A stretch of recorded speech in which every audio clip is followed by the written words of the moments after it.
ಜ್ಯೋತಿಷ್ಶಾಸ್ತ್ರ ಪಾಠಕ್ಕೆ ನಿಮ್ಮೆಲ್ಲರಿಗೂ ಸ್ವಾಗತ.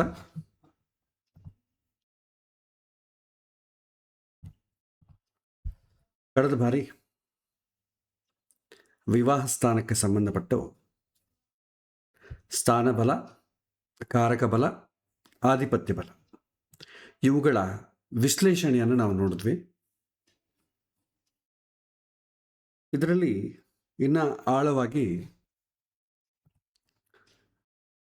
ಸಪ್ತಮ ಸ್ಥಾನದಲ್ಲಿದ್ದರೆ ಯಾವ ಗ್ರಹ ಇದ್ದರೆ ಯಾವ ರೀತಿ ಪರಿಣಾಮ ಆಗುತ್ತೆ, ಕಾರಕನ ಜೊತೆ ಯಾವ ಗ್ರಹ ಯಾವ ಭಾವದಲ್ಲಿ ಆ ಕಾರಕ ಇದ್ದರೆ ಯಾವ ರೀತಿ ಪರಿಣಾಮ ಆಗುತ್ತೆ, ಅದೇ ರೀತಿ ಆಧಿಪತ್ಯ, ಇವುಗಳನ್ನೆಲ್ಲ ಕೂಡ ನಾವು ಕಳೆದ ಬಾರಿ ವಿಸ್ತಾರವಾಗಿ ನೋಡಿದ್ವಿ. ಇವತ್ತು ಒಂದು ಅಭ್ಯಾಸವನ್ನು ಮಾಡೋಣ. ಕಳೆದ ಬಾರಿ ಪಾಠದಲ್ಲಿ ನಿಮಗೆ 2 ಎಕ್ಸಾಂಪಲ್ ಚಾರ್ಟ್ ಕೊಟ್ಟಿದ್ದೆ. ನೀವೆಲ್ಲರೂ ಕೂಡ ಅದನ್ನು ಅಭ್ಯಾಸ ಮಾಡಿರ್ತೀರಿ ಅಂತ ಭಾವಿಸ್ತೇನೆ. ಇವತ್ತು ಅದನ್ನು ಯಾವ ರೀತಿ ವಿಶ್ಲೇಷಣೆ ಮಾಡಬೇಕು ಅಂತಂಬುದು ತಿಳಿಸಿಕೊಡ್ತೇನೆ. ನೀವು ಏನಾದರೂ ಅದರಲ್ಲಿ ಅಡಿಷನ್ಸ್ ಇನ್ಕ್ಲೂಷನ್ ಮಾಡ್ಕೊಳ್ಬೇಕಾದ್ರೆ ನೀವು ಮಾಡ್ಬೋದು. ಕಡತ್ರ ಸ್ಥಾನವನ್ನು ಪರಿಶೀಲನೆ ಮಾಡಬೇಕಾದ್ರೆ ಬೇರೆ ನಾವು ಹಿಂದೆ ನೋಡಿದ್ವಲ್ಲ, ವಿದ್ಯಾಸ್ಥಾನ, ಉದ್ಯೋಗ ಸ್ಥಾನ ಯಾವ ರೀತಿ ಪರಿಶೀಲನೆ ಮಾಡ್ತೀವೋ ಅದೇ ರೀತಿ ಪರಿಶೀಲನೆ ಮಾಡುತ್ತೆ. ನಾವು ಒಂದು ಜಾತಕದಲ್ಲಿ ಸಪ್ತಮ ಸ್ಥಾನವನ್ನು ನೋಡೋ ಕಾಲಕ್ಕೆ ಅವನ ವೈವಾಹಿಕ ಜೀವನ ಹೇಗಿರುತ್ತೆ, ದಾಂಪತ್ಯದಲ್ಲಿ ಆನಂದ ಹೇಗಿರುತ್ತೆ, ವಿವಾಹಕ್ಕೆ ಅವನು ಬಯಸಿದಂಥ ಅನುಕೂಲವಾದಂಥ ಇದು ಹೆಂಡತಿ ಆಗಲಿ ಗಂಡ ಆಗಲಿ ಸಿಗತ್ತಾ, ವೈವಾಹಿಕ ಜೀವನ ಪ್ರಶಾಂತವಾಗಿ ಮುಂದುವರಿಯುತ್ತಾ ಅಂತಂಬುದು ಈ ಪ್ರಶ್ನೆಗಳನ್ನು ನಾವು ಸ್ಥಾನಬಲ, ಕಾರಕ, ಆಧಿಪತ್ಯ ಬಲದಿಂದ ನಾವು ತಿಳ್ಕೊಳ್ತೇವೆ. ಇದು ವ್ಯಕ್ತಿಗತವಾಗಿ ಒಬ್ಬ ಜಾತಕದಲ್ಲಿ. ಈ 2 ಜಾತಕವನ್ನು ಹೇಗೆ ಹೊಂದಾಣಿಕೆ ಮಾಡಬೇಕು ಅಂತಂಬುದು ಮುಂದೆ ಬರುತ್ತೆ. ಇದು ಕೇವಲ ಒಂದು ಜಾತಕದಲ್ಲಿ ವೈವಾಹಿಕ ಯೋಗ ಹೇಗಿದೆ, ಯಾವಾಗ ಮದುವೆ ಆಗುತ್ತೆ, ದಾಂಪತ್ಯ ಸುಖ ಹೇಗಿರುತ್ತೆ, ಈ ಥರ ಪ್ರಶ್ನೆಗಳು ಬಂದಾಗ ಆ ಜಾತಕದಲ್ಲಿ ಯಾವ ರೀತಿ ನೋಡಬೇಕು ಅಂತಂಬುದು ಈ ಸೂತ್ರ ಸ್ಥಾನಬಲ, ಕಾರಕ ಬಲ, ಆಧಿಪತ್ಯ ಬಲ ಇವುಗಳ ಪ್ರಕಾರ ನಾವು ನೋಡ್ತೇವೆ. ಸ್ಥಾನಬಲ ವಾತಾವರಣ ಸೂಚನೆ ಮಾಡ್ತದೆ. ಪಾರ್ಟ್ನರ್ ಅವನ ಆಟಿಟ್ಯೂಡ್ ಹೇಗಿರುತ್ತೆ, ಪಾರ್ಟ್ನರ್ ರೂಪ ಹೇಗಿರುತ್ತೆ, ವಾತಾವರಣ ಹೇಗಿರುತ್ತೆ ಅಂತ ಹೇಳುತ್ತೆ. ಕಳತ್ರ ಕಾರಕ ದಾಂಪತ್ಯ ಸುಖವನ್ನು ಸೂಚನೆ ಮಾಡ್ತಾನೆ. ಕಳತ್ರ ಆಧಿಪತ್ಯ ಬಲ ವಿವಾಹಕ್ಕೆ ತನ್ನ ಅಭೀಷ್ಟಕ್ಕೆ ತಕ್ಕಂತೆ ಅವಕಾಶಗಳು ಎಷ್ಟಿದೆ ಅಂತಂಬುದು ಆಧಿಪತ್ಯ ಬಲ ಸೂಚನೆ ಮಾಡ್ತದೆ. ಹೀಗೆ ಈ ಮೂರನ್ನು ಕೂಡ ನಾವು ವಿವಾಹಕ್ಕೆ ನೋಡ್ತೇವೆ. ಕಳೆದ ಬಾರಿ 2 ಎಕ್ಸಾಂಪಲ್ ನಿಮಗೆ ನಾನು ಕೊಟ್ಟಿದ್ದೆ. ವೈವಾಹಿಕ ಜೀವನ ಹೇಗಿರುತ್ತೆ, ಈಗ ನಾವು ಏನೇನು ಜನಗಳ ಪ್ರಶ್ನೆ ಕೇಳ್ತಿರ್ತಾರಲ್ಲ ಆ ಪ್ರಶ್ನೆಗಳನ್ನು ನಾವೇ ಹಾಕಿಕೊಂಡು ನೋಡಬೇಕು. ಕೇವಲ ಪ್ರಶ್ನೆ ಇಲ್ಲದೆ ಸೂತ್ರ ಪ್ರಕಾರ ಸ್ಥಾನಬಲ ಹೇಗಿದೆ, ಕಾರಕ ಬಲ ಹೇಗಿದೆ ಎಲ್ಲವನ್ನು ವಿಶ್ಲೇಷಣೆ ಮಾಡ್ಬೋದು, ಉತ್ತರ ಸಿಗತ್ತೆ. ಆದರೆ ಯಾವ ಪ್ರಶ್ನೆಗೆ ಯಾವ ಉತ್ತರ ಅಂತ ಗೊತ್ತಿರೋದಿಲ್ಲ. ಸೊ ಅವರು ಕೇಳಿದಾಗ ಆ ಪ್ರಶ್ನೆಗೆ ತಕ್ಕಂತೆ ಯಾವುದು ನೋಡಬೇಕು, ಸ್ಥಾನವನ್ನು ನೋಡಬೇಕು, ಕಾರಕನನ್ನು ನೋಡಬೇಕು, ಆಧಿಪತ್ಯ ಬಲವನ್ನು ನೋಡಬೇಕು. ಮುಖ್ಯವಾಗಿ ಯಾವುದು, ಎಲ್ಲವನ್ನೂ ನೋಡ್ತೇವೆ. ಆದರೆ ಪ್ರಧಾನವಾಗಿ ಯಾವುದನ್ನು ನೋಡಬೇಕು ಅಂತಂಬುದು ನಮಗೆ ಗೊತ್ತಾಗೋದು ಯಾವಾಗ ಅಂತಂದರೆ, ಜಾತಕವನ್ನು ನೀವು ಯಾವುದೇ ಒಂದು ಗ್ರಹವನ್ನು ಪರಿಶೀಲನೆ ಮಾಡುವಾಗ ಅಥವಾ ಭಾವವನ್ನು ಪರಿಶೀಲನೆ ಮಾಡೋ ಕಾಲಕ್ಕೆ ಯಾವ ಪ್ರಶ್ನೆಗೆ ನೋಡ್ತಾ ಇದ್ದೇವೆ ಅಂತಂಬುದು ಮೊದಲು ಇಟ್ಟುಕೊಳ್ಬೇಕು. ಏನು ಪ್ರಶ್ನೆಯಲ್ಲಿ ಮನಸ್ಸಲ್ಲಿಲ್ಲದೆ ಅವ್ರು ಏನು ಕೇಳದೇ ಇರಲಿ, ಆದರೂ ನಮಗಂತೂ ನೋಡ್ಬೇಕಾದ್ರೆ ಒಂದು ಪ್ರಶ್ನೆ ಬೇಕಲ್ವಾ. ಹಾಗಿದ್ದಾಗ ಏನಾಗುತ್ತೆ ಅಂದರೆ ಜ್ಯೋತಿಷ್ಯ ಎಲ್ಲ ಬಂದಂಗೆ ಇರುತ್ತೆ, ಎಲ್ಲ ಗೊತ್ತಿದ್ದಂಗೆ ಇರುತ್ತೆ. ಆದರೆ ಯಾರಾದರೂ ಏನೋ ಪ್ರಶ್ನೆ ಕೇಳಿದ್ರೆ ನಿಮಗೆ ಉತ್ತರ ಹೇಳಲಿಕ್ಕೆ ಬರೋದಿಲ್ಲ. ಎಲ್ಲ ಗೊತ್ತಿದೆ, ಸ್ಥಾನಬಲ ಗೊತ್ತಿದೆ, ಕಾರಕ ಬಲ ಗೊತ್ತಿದೆ, ಆಧಿಪತ್ಯ ಬಲ ಗೊತ್ತಿದೆ, ನವಾಂಶದಲ್ಲಿ ಹೀಗೆ ಎಲ್ಲ ಗೊತ್ತು. ಆದರೆ ಅವ್ರು ಕೇಳಿದ ಪ್ರಶ್ನೆಗೆ ಉತ್ತರ ಹೆಂಗೆ ಕೊಡಬೇಕು, ಆವಾಗ ಏನಾಗುತ್ತೆ, ಎಲ್ಲವನ್ನು ನೋಡ್ದಂಗೆ ಆಗ್ತದೆ. ಸೊ ಹೀಗಾಗಬಾರ್ದು. ಸಣ್ಣ ಮಕ್ಕಳು ಶಾಲೆಯಲ್ಲಿ ಓದ್ತಾ ಇರ್ತಾರೆ, ಕಲಿತಾ ಇರ್ತಾರೆ, ಟೇಬಲ್ಸ್ ಕಲಿತಾರೆ. 2 1 ಜಾರ್ 2, 2 2 ಜಾರ್ 3 4, 2 3 ಜಾರ್ 6 ಹೀಗೆ ಕಲಿತಾ ಹೋಗ್ತಾರೆ. ಟೀಚರ್ ಮಧ್ಯದಲ್ಲಿ 2 8 ಜಾರ್ ಎಷ್ಟು ಅಂತ ಕೇಳಿದೆ ಅಂದ್ಕೊಳ್ಳಿ, ಅವ್ನು ಮತ್ತೆ ಫಸ್ಟಿಂದ 2 1 ಜಾರ್ 2 ಅಂತ ಹೇಳ್ಕೊಳ್ತಾ ಹೋದ್ರೆ ಹೆಂಗೆ, ಅವ್ರು ಎಲ್ಲಿ ಕೇಳಿದ್ರು ಅಲ್ಲಿ ಹೇಳಬೇಕು. ಇದು ಯಾವಾಗ ಬರುತ್ತೆ, ಪ್ರಶ್ನೆ ಹೇಳಿಕೊಂಡಾಗ ಬರುತ್ತೆ.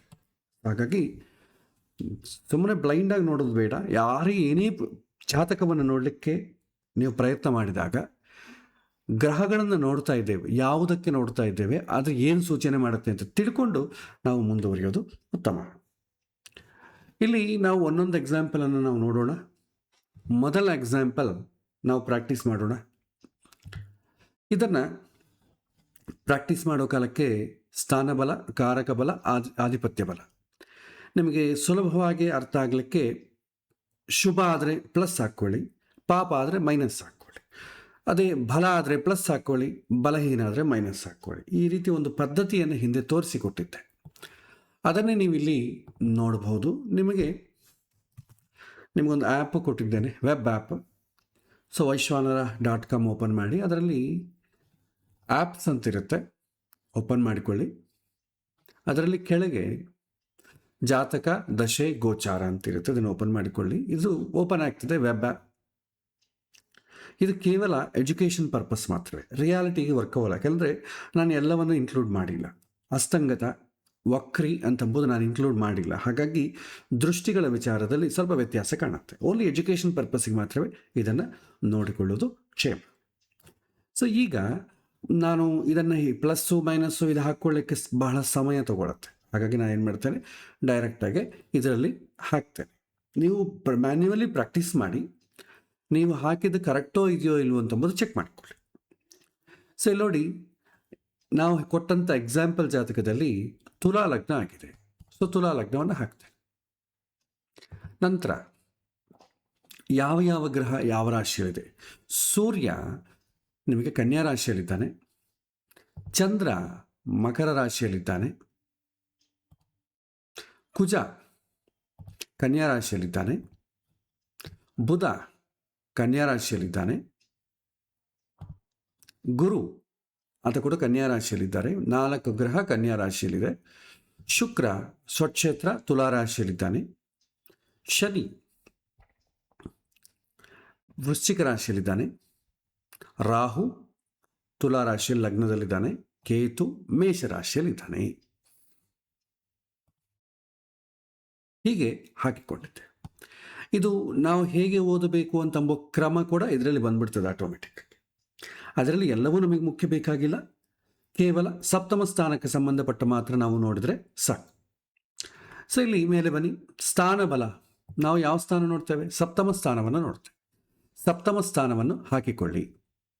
ಹಾಗೆ ಕಾರಕ ಬಲ, ವಿವಾಹಕ್ಕೆ ಕಾರಕ ಯಾರು? ಶುಕ್ರ. ಸೊ ಶುಕ್ರನನ್ನು ಹಾಕಿಕೊಳ್ಳಿ. ತುಲಾ ಲಗ್ನಕ್ಕೆ ಸಪ್ತಮ ಸ್ಥಾನ ಯಾವುದಾಗುತ್ತೆ? ಮೇಷ ಆಗ್ತದೆ. ಆ ಮೇಷಕ್ಕೆ ಅಧಿಪತಿ ಯಾರು? ಕುಜ. ಕುಜನ್ನು ಸೆಲೆಕ್ಟ್ ಮಾಡಿಕೊಳ್ಳಿ. ಸೊ ಈ ರೀತಿ ನಾವು ಹಾಕಿಕೊಂಡಿದ್ದೇವೆ. ಈಗ ನಾವಿಲ್ಲಿ ವಿಶ್ಲೇಷಣೆಯನ್ನು ಮಾಡೋಣ. ಮೊದಲು ನಾವು ಓದೋದಾದರೆ ಸ್ಥಾನವನ್ನು ನೋಡಿದ್ರೆ ಸಪ್ತಮ ಸ್ಥಾನದಲ್ಲಿ ಕೇತು ಇದ್ದಾನೆ. ಇದು ಆ್ಯಕ್ಚುಲಿ ಇಲ್ಲಿ ಬರಬೇಕು, ಇಲ್ಲಿ ಡಿಸ್ಪ್ಲೇ ಆಗಿದೆ. ಸೊ ಕೇತು ಇದ್ದಾನೆ ಸಪ್ತಮ ಸ್ಥಾನದಲ್ಲಿ. ಕುಜ ಪಾಪಗ್ರಹ ಆದ ಕಾರಣ ನೆಗೆಟಿವ್. ಆದರೂ ಸಪ್ತಮಾಧಿಪತಿ ಆಗಿದ್ದಾನೆ, ತನ್ನ ಮನೆಯನ್ನು ತಾನು ನೋಡಿಕೊಳ್ತಾನೆ, ಸಪ್ತಮ ಭಾವಕ್ಕೆ ಒಳ್ಳೆಯದೆ. ಆದರೂ ವಿವಾಹ ವಿಚಾರಕ್ಕೆ ಬಂದಾಗ ನೆಗೆಟಿವ್ ಅಂತ ಅಂತೇವೆ. ಸೊ ಇದನ್ನು ನಾವು ವಿಶ್ಲೇಷಣೆ ಮಾಡೋಣ. ಶುಕ್ರ ಶುಭಗ್ರಹ, ನೋಡುವುದು ಒಳ್ಳೆಯದು. ರಾಹು ಪಾಪಗ್ರಹ, ನೋಡುವುದು ಒಳ್ಳೆಯದಲ್ಲ. ಇನ್ನು ಕಾರಕ ವಿಚಾರ ತಗೊಂಡ್ರೆ ಕಳತ್ರ ಕಾರಕನಾದಂಥ ಶುಕ್ರ ತನ್ನ ಸ್ವಕ್ಷೇತ್ರದಲ್ಲಿದ್ದಾನೆ, ಲಗ್ನದಲ್ಲಿ ತ್ರಿಕೋಣ ಸ್ಥಾನದಲ್ಲಿದ್ದಾನೆ, ರಾಹುವಿನ ಜೊತೆ ಇದ್ದಾನೆ, ಕೇತುವಿನ ದೃಷ್ಟಿ ಇದೆ.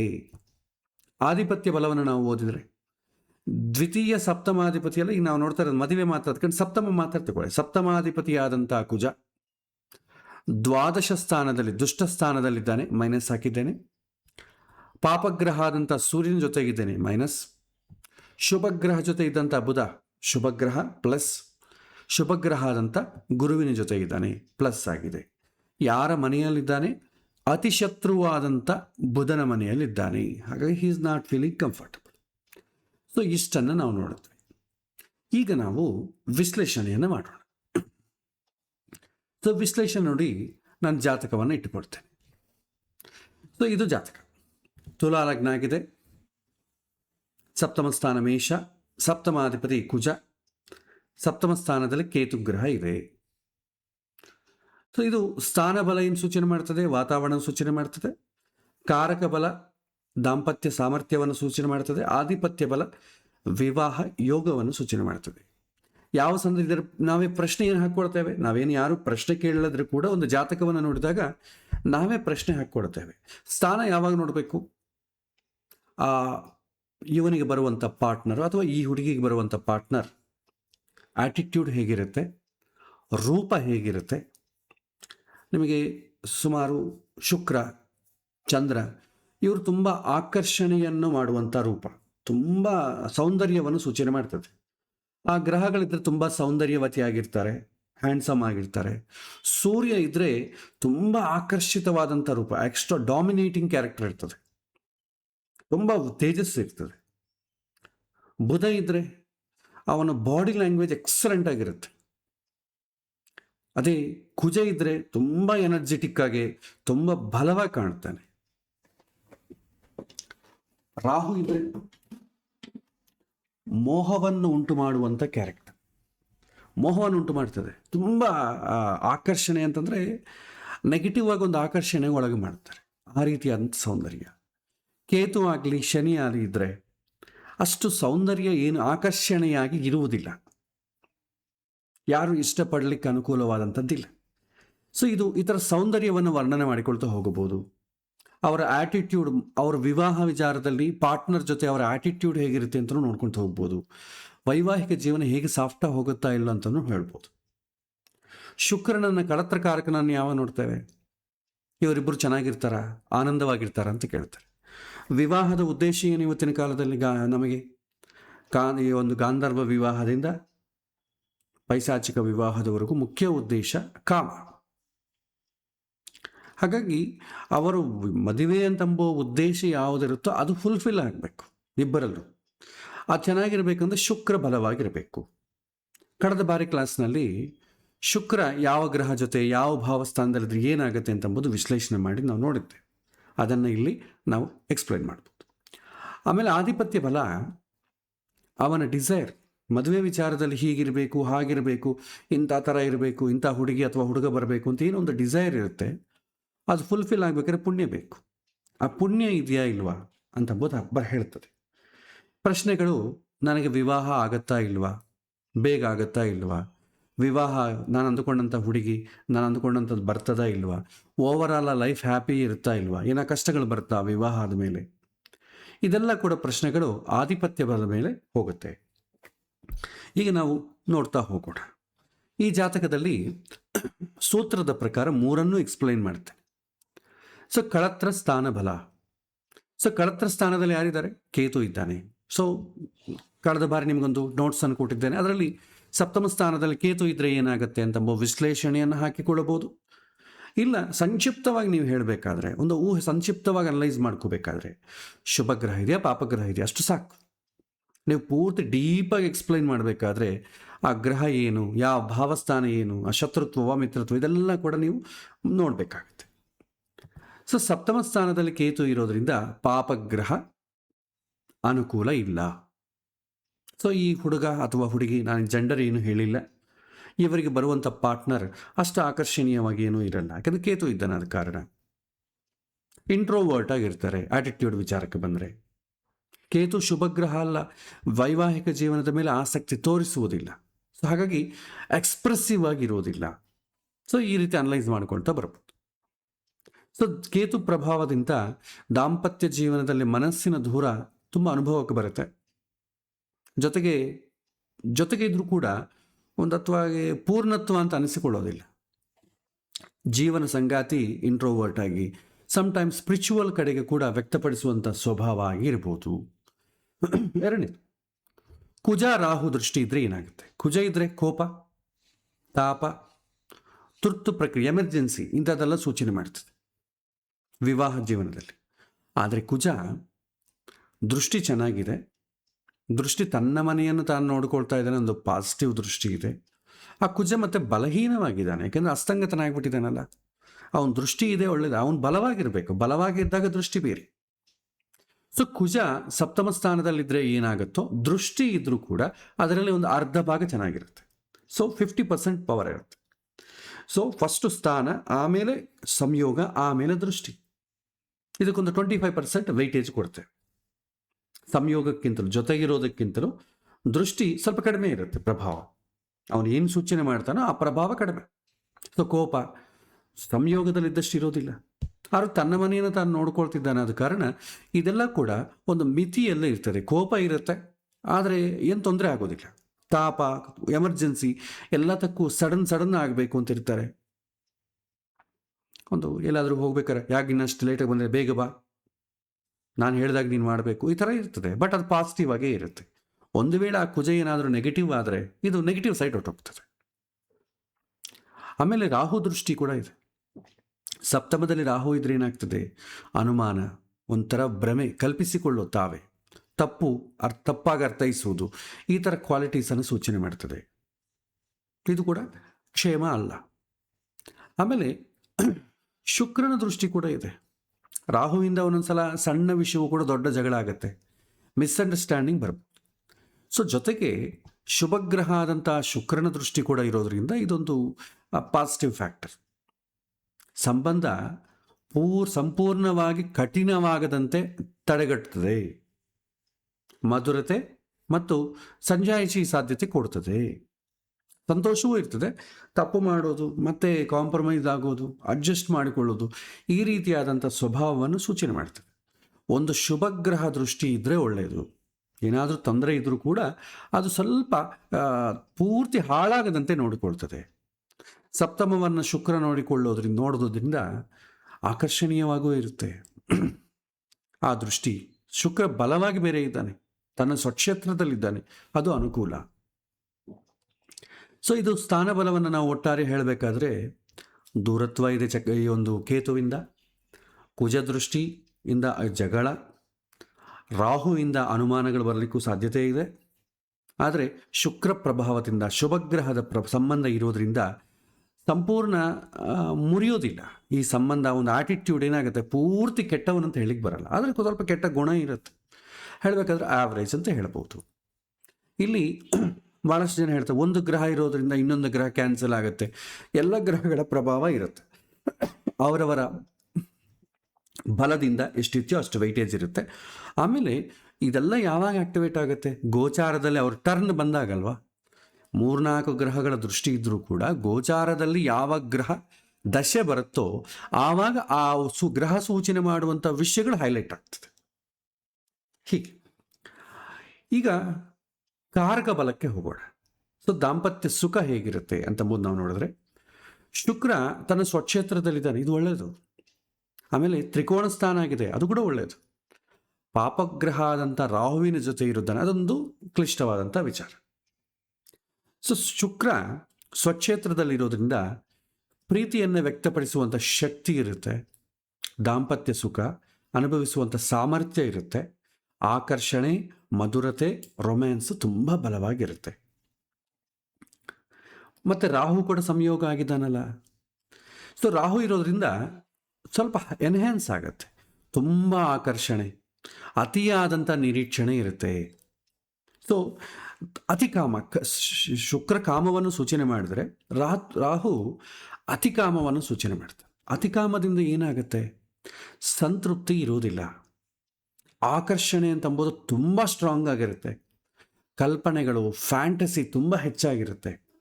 ಇದರಿಂದ ಏನಾಗುತ್ತೆ, ಅಸಮಾಧಾನ ಬೇಗ ಬಂದ್ಬಿಡ್ತದೆ, ಅಸಂತೃಪ್ತಿ ಬೇಗ ಬಂದ್ಬಿಡ್ತದೆ. ಅಂದರೆ too much of anything is also not good. ಇರಬೇಕು, ಆದರೆ ಅದೇ ಜೀವನ ಆಗಬಾರ್ದು. ಸೊ ಕೇತು ರಾಹು ಪ್ರಭಾವದಿಂದ ಏನಾಗುತ್ತೆ, ಸಂತೃಪ್ತಿ ಎಂಬುದು ಸ್ಥಿರವಾಗಿರುವುದಿಲ್ಲ. ಮನಸ್ಸಿನ ಸಂಪರ್ಕದಲ್ಲಿ ಕೆಲವೊಮ್ಮೆ ತೊಂದರೆಗಳು ಕೂಡ ಅನುಭವಕ್ಕೆ ಬರುತ್ತೆ, ಬೇಸರ ಕೂಡ ಆಗ್ತದೆ ವಿವಾಹ. ಯಾಕೆಂದರೆ ರಾಹುವಿಂದ ಅತಿಯಾದಂಥ ಅಸಂತೃಪ್ತಿ ಬಂದರೂ ಕೂಡ ಅಸಂತೃಪ್ತಿ ನಂತರ ಬರೋದು ಬೇಸರ. ಶುಕ್ರ ಒಬ್ಬನೇ ಇದ್ದರೆ ಚೆನ್ನಾಗಿರ್ತಿತ್ತು, ಯಾಕೆಂದರೆ ಹೆಂಡತಿ ಜೊತೆ ಅಥವಾ ಗಂಡನ ಜೊತೆ ಹ್ಯಾಪಿಯಾಗಿರ್ತದೆ. ರಾಹು ಇರೋದ್ರಿಂದ ಏನಾಗುತ್ತೆ, ಕಂಟೆಂಟ್ಮೆಂಟ್ ಇರೋದಿಲ್ಲ, ಸಂತೃಪ್ತಿ ಇರೋದಿಲ್ಲ. ಅದೇನಾಗುತ್ತೆ, ಎಕ್ಸ್ಟ್ರಾ ಮ್ಯಾರಿಟಲ್ ಅಫೇರ್ಸಿಗೆ ಕೂಡ ಕರ್ಕೊಂಡು ಹೋಗುತ್ತೆ. ನಮ್ಮ ಜಾತಕದಲ್ಲಿ ನಮ್ಮ ಆಟಿಟ್ಯೂಡ್ ನೆಗೆಟಿವ್ ಇದ್ದಾಗ ಹೊರಗಡೆ ಪರಿಸರಗಳು ಕೂಡ ಅದಕ್ಕೆ ಅನುಕೂಲವಾಗಿದ್ದರೆ ಅಲ್ಲಿ ಮನುಷ್ಯ ತಪ್ಪು ಹಾದಿ ಹಿಡಲಿಕ್ಕೆ ಅವಕಾಶ ಉಂಟು. ನಮಗೆ ಅನೇಕ ಕಡೆ ಎಕ್ಸಾಂಪಲ್ಸ್ ಕೂಡ ನಾವು ನೋಡ್ಬೋದು. ಒಂದು ಮನೆಯಲ್ಲಿ ಒಬ್ಬ ವ್ಯಕ್ತಿ ಇದ್ದಾನೆ, ಕಂಟ್ರೋಲ್ ಆಗಿದ್ದಾನೆ, ಅವನ ಹೆಂಡತಿ ಅಂದರೆ ತುಂಬ ಇಷ್ಟ, ಚೆನ್ನಾಗಿರ್ತದೆ, ಆ ದಾಂಪತ್ಯ ಜೀವನ ಆನಂದವಾಗ್ತದೆ. ಈಗ ಒಂಥರ ರಾಹು ಸಂಬಂಧ ಬಂತು ಅಂದ್ಕೊಳ್ಳಿ, ಅವನ ಹೆಂಡ್ತಿನ ತುಂಬ ಚೆನ್ನಾಗಿ ಇಷ್ಟಪಡ್ತಾನೆ, ಆದರೆ ಯಾರು ನೋಡ್ರೂ ಇಷ್ಟಪಡ್ತಾನೆ, ಯಾಕಂದರೆ ಅವನಿಗೆ ಆ ಥರ ಬಯಕೆಗಳು ಜಾಸ್ತಿ ಇರುತ್ತೆ.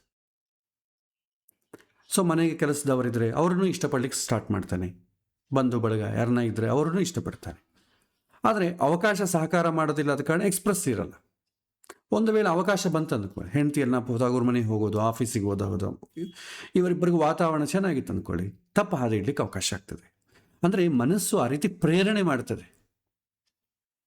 ಸೊ ಅಲ್ಲಿ ಮೋಹ ಜಾಸ್ತಿ ಉಂಟಾಗುತ್ತೆ. ಇಲ್ಲಿ ಮೋಹ ಜಾಸ್ತಿ ಇರುತ್ತೆ, ಅಲ್ಲಿ ಪ್ರೀತಿ ಅಂತಂಬೋ ಶಬ್ದ ಇರಲ್ಲ. ಅತಿಯಾದಂಥ ವ್ಯಾಮೋಹ ಒಳ್ಳೆಯದಲ್ಲ. ಸೊ ರಾಹು ಅದನ್ನು ಸೂಚನೆ ಮಾಡ್ತಾನೆ.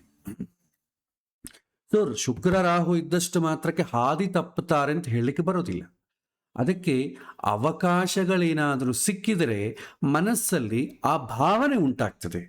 ಆ ಭಾವನೆ ಉಂಟಾದಾಗ ಆಗಿನ ಸರ್ಕಮ್ಸ್ಟೆನ್ಸ್, ಪರಿಸ್ಥಿತಿಗಳ ಪ್ರಕಾರ ತಪ್ಪಾದ ಹೋಗಬಹುದು, ಹೋಗದೇ ಇರ್ಬೋದು ಅಲ್ವಾ.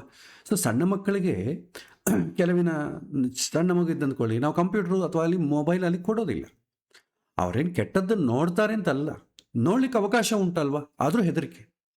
ಇವತ್ತು ಯೂಟ್ಯೂಬ್ ಆ್ಯಡ್ಸ್ ಬರುತ್ತೆ, ತುಂಬ ವಲ್ಗರಾಗಿರುತ್ತೆ. ಆದರೆ ಮಕ್ಕಳಿಗೆ ಏನು ಮಾಡ್ತೇವೆ, ಆ ಥರ ಬಂದಾಗ ನಾವು ಸ್ಕಿಪ್ ಬೇರೆ ಥರ ಮಾಡ್ತೇವೆ. ಅವ್ರು ಕೆಟ್ಟವರಂತಲ್ಲ, ಅವಕಾಶ ಕೊಡಬಾರ್ದು ಅಂತ.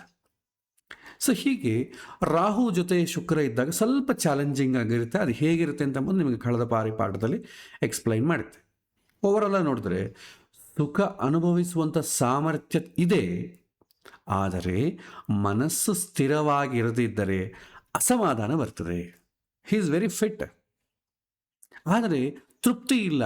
ತೃಪ್ತಿಯನ್ನು ಪಡಲಿಕ್ಕೆ ಬೇರೆ ಬೇರೆ ಅವಕಾಶಗಳನ್ನು ನೋಡಿಕೊಳ್ಳುವಂಥ ಅವಕಾಶ ಕೂಡ ಬರ್ತದೆ. ಇದು ಹೀಗೆ ಹೇಳ್ತೇವೆ. ಇದು ದಾಂಪತ್ಯ ಜೀವನಕ್ಕೆ ಒಳ್ಳೇದಲ್ವಲ್ಲ. ಯಾರಾದರೂ ಪ್ರಶ್ನೆ ಕೇಳ್ತಾರೆ, ಇವರಿಬ್ಬರು ಗಂಡ ಹೆಂಡತಿ ಹೇಗಿರ್ತಾರೆ ಅಂತ ಕೇಳ್ತಾರೆ. ಚೆನ್ನಾಗಿರ್ಬೇಕಂದ್ರೆ ಶುಕ್ರ ಚೆನ್ನಾಗಿರಬೇಕು.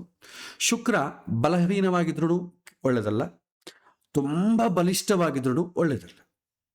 ಜೀವನದಲ್ಲಿ ಈ ಕಾಮ ಅಂತಾಗಲಿ, ದಾಂಪತ್ಯ ಸುಖ ಅಂಬೋದೊಂದು ಪಾರ್ಟ್ ಅಷ್ಟೇ, ಅದೇ ಮೇಯ್ನ್ ಆಗಬಾರ್ದು. ಬಲಹೀನವಾಗಿತ್ತು ಅಂದ್ಕೊಳ್ಳಿ, ಅವನಿಗೆ ಆಸಕ್ತಿನೇ ಇರೋದಿಲ್ಲ, ಅದು ಕೂಡ ಎಕ್ಸ್ಟ್ರಾ ಮ್ಯಾರಿಟಲ್ ಅಫೇರ್ಸ್ಗೆ ಹಾದಿ ಆಗ್ತದೆ. ತುಂಬ ಬಲವಾಗಿತ್ತು ಅಂದ್ಕೊಳ್ಳಿ, ಅದು ಕೂಡ ಎಕ್ಸ್ಟ್ರಾ ಮ್ಯಾರಿಟಲ್ ಅಫೇರ್ಸಿಗೆ ಹಾದಿ ಆಗ್ತದೆ. ಬ್ಯಾಲೆನ್ಸ್ಡ್ ಆಗಿರಬೇಕು, ಸ್ವಲ್ಪ ಎಥಿಕ್ಸ್ ಇರಬೇಕು. ಆವಾಗ ಶುಕ್ರ ಪಾಪಗ್ರಹಗಳ ಜೊತೆ ಸಾಧ್ಯವಾದಷ್ಟು ದೂರ ಇರಬೇಕು. ಶುಕ್ರ ರಾಹುವಿನ ಜೊತೆ, ಶುಕ್ರ ಚಂದ್ರನ ಜೊತೆ, ಶುಕ್ರ ಕುಜನ ಜೊತೆ ಈ ಥರ ಇದ್ದಾಗ ಏನಾಗುತ್ತೆ ಅಂತಂದರೆ ಸ್ವಲ್ಪ ಆಸಕ್ತಿ, ಮೋಹ ಅಂಬೋದು ಜಾಸ್ತಿ ಆಗುತ್ತೆ. ಚಂದ್ರನ ಜೊತೆ ಇದ್ದರೆ ಬೇಗ ಆಕರ್ಷಿತರಾಗ್ಬಿಡ್ತಾರೆ. ರಾಹುವಿನ ಜೊತೆ ಇದ್ದರೆ ಇನ್ನೂ ಎಥಿಕ್ಸೇ ಇರೋದಿಲ್ಲ, ಅಲ್ಲಿ ಎಮೋಷನ್ಸು, ಫ್ಯಾಂಟಸಿ ತುಂಬ ಜಾಸ್ತಿ ಇರುತ್ತೆ. ಕುಜ ಇದ್ದರೆ ಧೈರ್ಯ ಇರುತ್ತೆ, ತುಂಬ ಧೈರ್ಯ, ಅವರು ತೆಗಾಯಿಸ್ತಾರೆ ಅಂತ ಹೇಳ್ತಾರಲ್ಲ, ಆ ಥರ ಯಾವುದಕ್ಕಾರೋ ರೆಡಿ, ಧೈರ್ಯವಾಗಿ ಹೋರಾಡ್ತಾರೆ. ಅವ್ರಿಗೆ ಬೇಕು ಅಂತಂದರೆ ಬೇಕಷ್ಟೆ, ಅದು ಹೆಣ್ಣಾಗಲಿ ಗಂಡಾಗಲಿ, ಆ ರೀತಿ. ಗುರು ಇದ್ದರೆ ಎಥಿಕ್ಸ್ ಇರುತ್ತೆ. ಸೂರ್ಯ ಇದ್ರೂ ಪರವಾಗಿಲ್ಲ, ಸ್ವಲ್ಪ ಬ್ಯಾಲೆನ್ಸ್ಡ್ ಆಗಿರುತ್ತೆ. ಶನಿ ಇದ್ದರೆ ತುಂಬ ಒಳ್ಳೆಯದು, ಯಾಕೆಂತಂದರೆ ಅವ್ರಿಗೆ ಆ ಥರ ಆಸಕ್ತಿ ಇದ್ದರೂ ಕೂಡ ಸಮಾಜ ಅಂತಂಬೋ ಹೆದರಿಕೆ ಇರುತ್ತೆ. ಕೇತು ಇದ್ದರೆ ಆಸಕ್ತಿ ಕಡಿಮೆ ಇರುತ್ತೆ. ಸೊ ಹೀಗೆ ಒಂದೊಂದು ಗ್ರಹ ಜೊತೆ ಇದ್ರೆ ಏನಾಗುತ್ತೆ ಅಂತಂಬುದು ಕಳೆದ ಬಾರಿ ಪಾಠದಲ್ಲಿ ನೋಡಿದ್ವಿ. ಅದರ ಪ್ರಕಾರ ಅವರ ಜೀವನದಲ್ಲಿ ಆ ದಾಂಪತ್ಯ ಸುಖ ಅಂತಂಬುದು ಹೇಗಿರುತ್ತೆ ಅಂತ ನಾವು ವಿಶ್ಲೇಷಣೆ ಮಾಡಬೇಕು. ಮತ್ತು ಆಧಿಪತ್ಯ ಬಲ. ಆಧಿಪತ್ಯ ಬಲ ಏನು ಸೂಚನೆ ಮಾಡ್ತದೆ? ಅವನು ಮನಸ್ಸಿನಲ್ಲಿ ವಿವಾಹ ಅಂತಂಬೋದು ಎಕ್ಸ್ಪೆಕ್ಟೇಷನ್ಸ್ ಇರುತ್ತಲ್ಲ, ನನಗೆ ಬರುವಂಥ ಪಾರ್ಟ್ನರ್ ಹೀಗಿರಬೇಕು, ಅವ್ರ ಫ್ಯಾಮ್ಲಿ ಹೀಗಿರಬೇಕು, ಅವಳಿಂದ ಓದ್ಕೊಂಡಿರಬೇಕು, ಒಂದು ರಿಕ್ವೈರ್ಮೆಂಟ್ಸ್ ಅಂತ ಇರುತ್ತೆ, ಅದು ಲಿಸ್ಟ್ ಇರುತ್ತೆ. ಆ ಲಿಸ್ಟ್ ಫುಲ್ಫಿಲ್ ಆಗಬೇಕಾದ್ರೆ ಪುಣ್ಯ ಇರಬೇಕು. ಸಪ್ತಮಾಧಿಪತಿ ಬಲವಾಗಿದ್ದರೆ ಸಕಾಲದಲ್ಲಿ ಮದುವೆ ಆಗ್ತದೆ, ಒಳ್ಳೆ ಇವರು ಅಂದುಕೊಂಡಂಥ ಹುಡುಗಿ ಅಥವಾ ಹುಡುಗಿ ಬರ್ತಾರೆ, ಅವನ ಜೀವನ ಒಂಥರ ಪಾಸಿಟಿವ್ ಆಗಿ ಹೋಗುತ್ತೆ. ಒಳಗೆ ಹೇಗಾದರೂ ಇದ್ರೂ ಕೂಡ ಮೇಲೆ ಆನಂದವಾಗಿ ಎಕ್ಸ್ಟರ್ನಲಿ ಹೋಗುತ್ತೆ. ಇಂಟರ್ನಲಿ ಚೆನ್ನಾಗಿರ್ಬೇಕಾದ್ರೆ ಶುಕ್ರ ಚೆನ್ನಾಗಿರ್ಬೇಕು, ಎಕ್ಸ್ಟರ್ನಲಿ ಎಲ್ಲರ ಜೊತೆ ಚೆನ್ನಾಗಿರಬೇಕು, ಫ್ಯಾಮಿಲಿ ಅಂತಂದಾಗ ಅಧಿಪತಿ ಚೆನ್ನಾಗಿರಬೇಕು. ಅಧಿಪತಿಗೆ ಸಂಬಂಧಪಟ್ಟ ಪ್ರಶ್ನೆಗಳೇನು ಬರ್ತದೆ? ಮದುವೆ ಯಾವಾಗ ಆಗತ್ತೆ? ಲೇಟ್ ಆಗಲಿಕ್ಕೆ ಅವಕಾಶ ಉಂಟಾ? ಲೇಟ್ ಯಾವಾಗ ಆಗತ್ತೆ? ನಾನು ಅಂದುಕೊಂಡಿದ್ದು ಸಿಗದೇ ಇದ್ದಾಗೆಲ್ಲ ಲೇಟ್ ಆಗೋದು. ಸೊ ಯಾವಾಗ ಅಧಿಪತಿ ವೀಕ್ ಆಗ್ತಾನೋ ಆಟೋಮೆಟಿಕ್ಕಾಗಿ ಲೇಟ್ ಆಗ್ತದೆ. ಯಾಕೆಂತಂದರೆ ನಮ್ಮ ಮನಸ್ಸಲ್ಲಿ ಏನಿದೆ ಅದನ್ನು ಫುಲ್ಫಿಲ್ ಆಗುವಷ್ಟವರೆಗೂ ನಾವು ಹುಡುಕ್ತಾ ಇರ್ತೇವೆ ಸಂಬಂಧಗಳನ್ನು. ಆ ಥರ ನನಗೆ ಬೇಕಾದ ಸಿಗದೇ ಇದ್ದಷ್ಟಕ್ಕೂ ಬೇರೆ ಸಂಬಂಧಗಳು ಹುಡುಕ್ತಾ ಇದ್ದಾಗ ಏನಾಗುತ್ತೆ? ಅಷ್ಟು ವಿಳಂಬ ಆಗ್ತದೆ. ಆಮೇಲೆ ಏನಾಗುತ್ತೆ? ನಿರುತ್ಸಾಹ ಆಗ್ತದೆ. ಆಮೇಲೆ ಯಾವುದೋ ಒಂದು ಸಿಕ್ಕಿದ್ದು ಮಾಡಿಕೊಳ್ತೇವೆ. ಸೊ ಜೀವನದಲ್ಲಿ ಮದುವೆ ಆಗಿದೆಯಾ, ಆಗಿದೆ ಅಷ್ಟೆ, ಆ ರೀತಿ ಇರುತ್ತೆ. ತುಂಬ ವೈವಾಹಿಕ ಜೀವನ ತುಂಬ ಹ್ಯಾಪಿಯೆಸ್ಟಾಗಿ ನಡೀತದ ಅಂದರೆ ಇಲ್ಲ. ವಿವಾಹ ಹ್ಯಾಪಿ ಆಗಬೇಕಾದ್ರೆ 2 ಕಾರಣಗಳು ಹೇಳ್ತಾರೆ. ಒಂದು, ವಿವಾಹದ ಉದ್ದೇಶ ಫುಲ್ಫಿಲ್ ಆಗಬೇಕು, ದಾಂಪತ್ಯ ಸುಖ ಚೆನ್ನಾಗಿರಬೇಕು. ಎರಡನೇದು, ನಾನು ಇಷ್ಟಪಟ್ಟದ್ದಂಥದ್ದು ಬರಬೇಕು. ನಾನು ಪ್ರೀತಿಸಿದಂಥ ಹುಡುಗಿ ಅಥವಾ ಹುಡುಗ ಇದ್ದರೆ ತುಂಬ ಅನುಕೂಲ. ಇದೆರಡೂ ಇದ್ರೇ ಹ್ಯಾಪಿಯಾಗಿರುತ್ತೆ. ಇದೆರಡರಲ್ಲಿ ಯಾವುದಿಲ್ಲದ್ರೂ ಕೂಡ ಮದುವೆ ಅಂತಂಬೋದು ಆಗ್ತದೆ, ಆದರೆ ಅಷ್ಟು ಫುಲ್ಫಿಲ್ ಆಗಿ ಹೋಗೋದಿಲ್ಲ. ಈಗ ಭಾಳಷ್ಟು ಜನ ಪ್ರೀತಿಯಿಂದ ಲವ್ ಮ್ಯಾರೇಜ್ ಮಾಡಿಕೊಳ್ತಾರೆ, ಇಷ್ಟಪಟ್ಟದ್ದೇ ಸಿಗತ್ತೆ, ಆದರೆ ಡಿವೋರ್ಸ್ಗಳು ಆಗ್ತದೆ ಅದೇ ರೀತಿ, ಬೇರೆ ಬೇರೆ ಕಾರಣಗಳಿಂದ.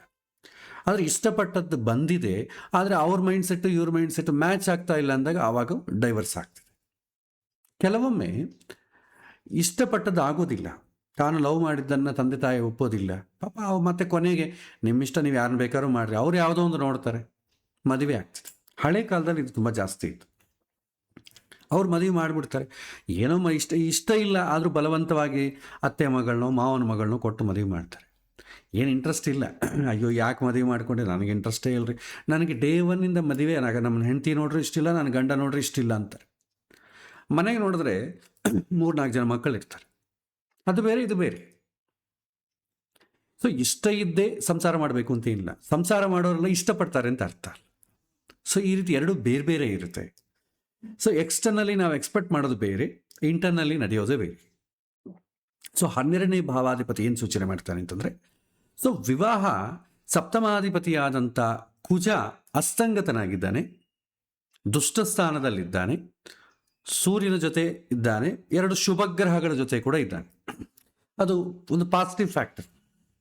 ಸೊ 12ನೇ ಮನೆ ಸಂಬಂಧ ಬಂದಿರೋದು ಏನಾಗುತ್ತೆ, ವಿವಾಹಕ್ಕೂ ಖರ್ಚಿಗೂ ಸಂಬಂಧ, ಖರ್ಚಾಗ್ತದೆ. 12ನೇ ಮನೆ ಭಾವ ಏನೇನು ಸೂಚನೆ ಮಾಡ್ತದೋ ಅದನ್ನೆಲ್ಲ ನೀವು ಆ್ಯಡ್ ಮಾಡಿ.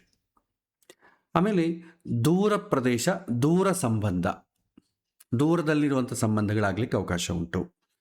ಆಮೇಲೆ 8ನೇ ಮನೆ 12ನೇ ಮನೆ ಹೌಸ್ ಆಫ್ ಸೀಕ್ರೆಸಿ ಅಂತೇಳಿ, ಗೋಪ್ಯತೆ, ಯಾವುದು ಹೊರಗಡೆ ಬಿಡೋದಿಲ್ಲ.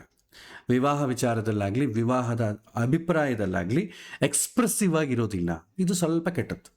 ಅವನು ಯಾವುದು ಎಕ್ಸ್ಪ್ರೆಸ್ ಮಾಡಲಿಕ್ಕೆ ಹೋಗೋದಿಲ್ಲ. ಅದರಿಂದ ಏನಾಗುತ್ತೆ, ನಂಬಿಕೆ ಅಂತಂಬುದು ಕೆಡ್ತದೆ.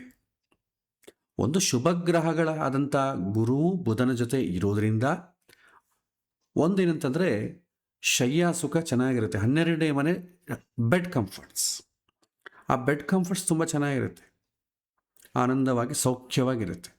ಆ ಬೆಡ್ ಕಂಫರ್ಟ್ಸು ಹೆಂಡತಿಯಿಂದನೇ ಹಾಕಬೇಕು ಅಂತೇನಿಲ್ಲ. ಸೊ ಅವನಿಗೆ ಶಯನ ಸುಖ ಇದೆ, ಆಪೋಸಿಟ್ ಪಾರ್ಟಿ ಹೆಂಡತಿ ಕೂಡ ಅದೇ ಥರ ಇರಬೇಕು ಅಂತೇನಿಲ್ಲ. ಒಂದು ವೇಳೆ ಎಥಿಕ್ಸ್ ಇತ್ತು, ಶುಕ್ರ ಚೆನ್ನಾಗಿತ್ತು ಅಂತಂದರೆ ಹೆಂಡತಿ ಜೊತೆ ಆನಂದವಾಗಿರ್ತಾನೆ. ಶುಕ್ರ ಬಲಹೀನವಾಗಿ ಅಥವಾ ಪಾಪಗ್ರಹಗಳ ಸಂಬಂಧ ಬರ್ತಂತಾರೆ, ಎಕ್ಸ್ಟ್ರಾ ಮ್ಯಾರಿಟಲ್ ಅಫೇರ್ಸ್ ಆಗಲಿಕ್ಕೂ ಅವಕಾಶ ಉಂಟು. ಸೊ ಮುಂದಿನ ಪಾಠದಲ್ಲಿ ಆ ಥರ ಅಸಾಂಘಿಕವಾದಂಥ ವಿವಾಹಗಳು ಹೇಗಾಗುತ್ತೆ, ಇಷ್ಟಪಡೋದು ಇದೆಲ್ಲ ಹೇಗಿರುತ್ತೆ ಅಂತಂಬೋದು ಪ್ರತ್ಯೇಕವಾಗಿ ನೋಡೋಣ. ಸೊ ಇದರಲ್ಲಿ ನಾವು ಆ್ಯಡ್ ಮಾಡೋದು ಬೇಡ.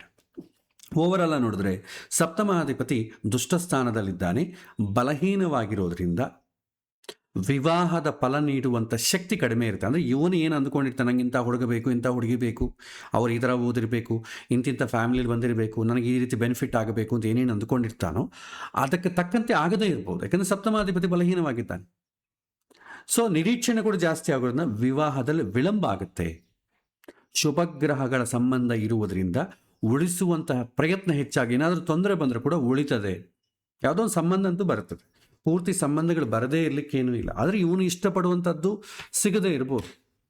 ಒಂದು ಬಲ ನೋಡಿಕೊಂಡ್ರೆ ಒಂದು ಪಾಸಿಟಿವ್ ಬುಧ ಗುರು ಇರೋದ್ರಿಂದ ಅದೊಂದೇ ಅನುಕೂಲ, ಮಿತದೆಲ್ಲ ಪ್ರತಿಕೂಲವಾಗಿದೆ. ಒಂದು 70% ಪ್ರತಿಕೂಲವಾಗಿದೆ, 30% ಅನುಕೂಲವಾಗಿದೆ. ಇವನು ಅಂದುಕೊಂಡಂಥ ಹುಡುಗಿ ಸಿಗದೇ ಇರ್ಬೋದು ಅಥವಾ ಹುಡುಗ ಸಿಗದೇ ಇರ್ಬೋದು, ಆದರೂ ಯಾವುದೋ ಒಂದು ಸಂಬಂಧ ಅಂತೂ ಬರ್ತದೆ, ಲೇಟ್ ಆಗ್ತದೆ. ಇಷ್ಟು ಮಾತ್ರ ನಾವು ಹೇಳ್ಬೋದು, ಇನ್ನು ಡೀಪಾಗಿ ನಾವು ಹೇಳೋದು ಬೇಕಾಗಿಲ್ಲ. ಆಧಿಪತ್ಯ ಬಲದ ಸಾರಾಂಶ ವಿಳಂಬ ಆಗ್ತದೆ, ಖರ್ಚಾಗ್ತದೆ, ಮನಸ್ಸಿನ ದೂರ ವಿಷಯದಲ್ಲಿ ಕಾಣಿಸಿಕೊಳ್ಬೋದು. ಸೊ ಇದು ಸ್ಥಾನ ಬಲದಿಂದ ದೂರತ್ವ, ಸ್ವಲ್ಪ ಜಗಳದ ಆಟಿಟ್ಯೂಡು, ಆದರೆ ಸಂಪೂರ್ಣ ಮುರಿಯೋದಿಲ್ಲ, ಯಾಕೆಂದರೆ ಶುಭಗ್ರಹ ದೃಷ್ಟಿ ಇರೋದ್ರಿಂದ. ಕಾರಕ ಬಲ ಪ್ರೀತಿ ಸಾಮರ್ಥ್ಯವ ಬಲವಾಗಿದೆ, ಆದರೆ ರಾಹುವಿನ ಸಂಬಂಧ ಇರೋದ್ರಿಂದ ಸ್ಥಿರತೆ ಇರೋದಿಲ್ಲ, ಮೋಹ ಜಾಸ್ತಿ ಇರುತ್ತೆ.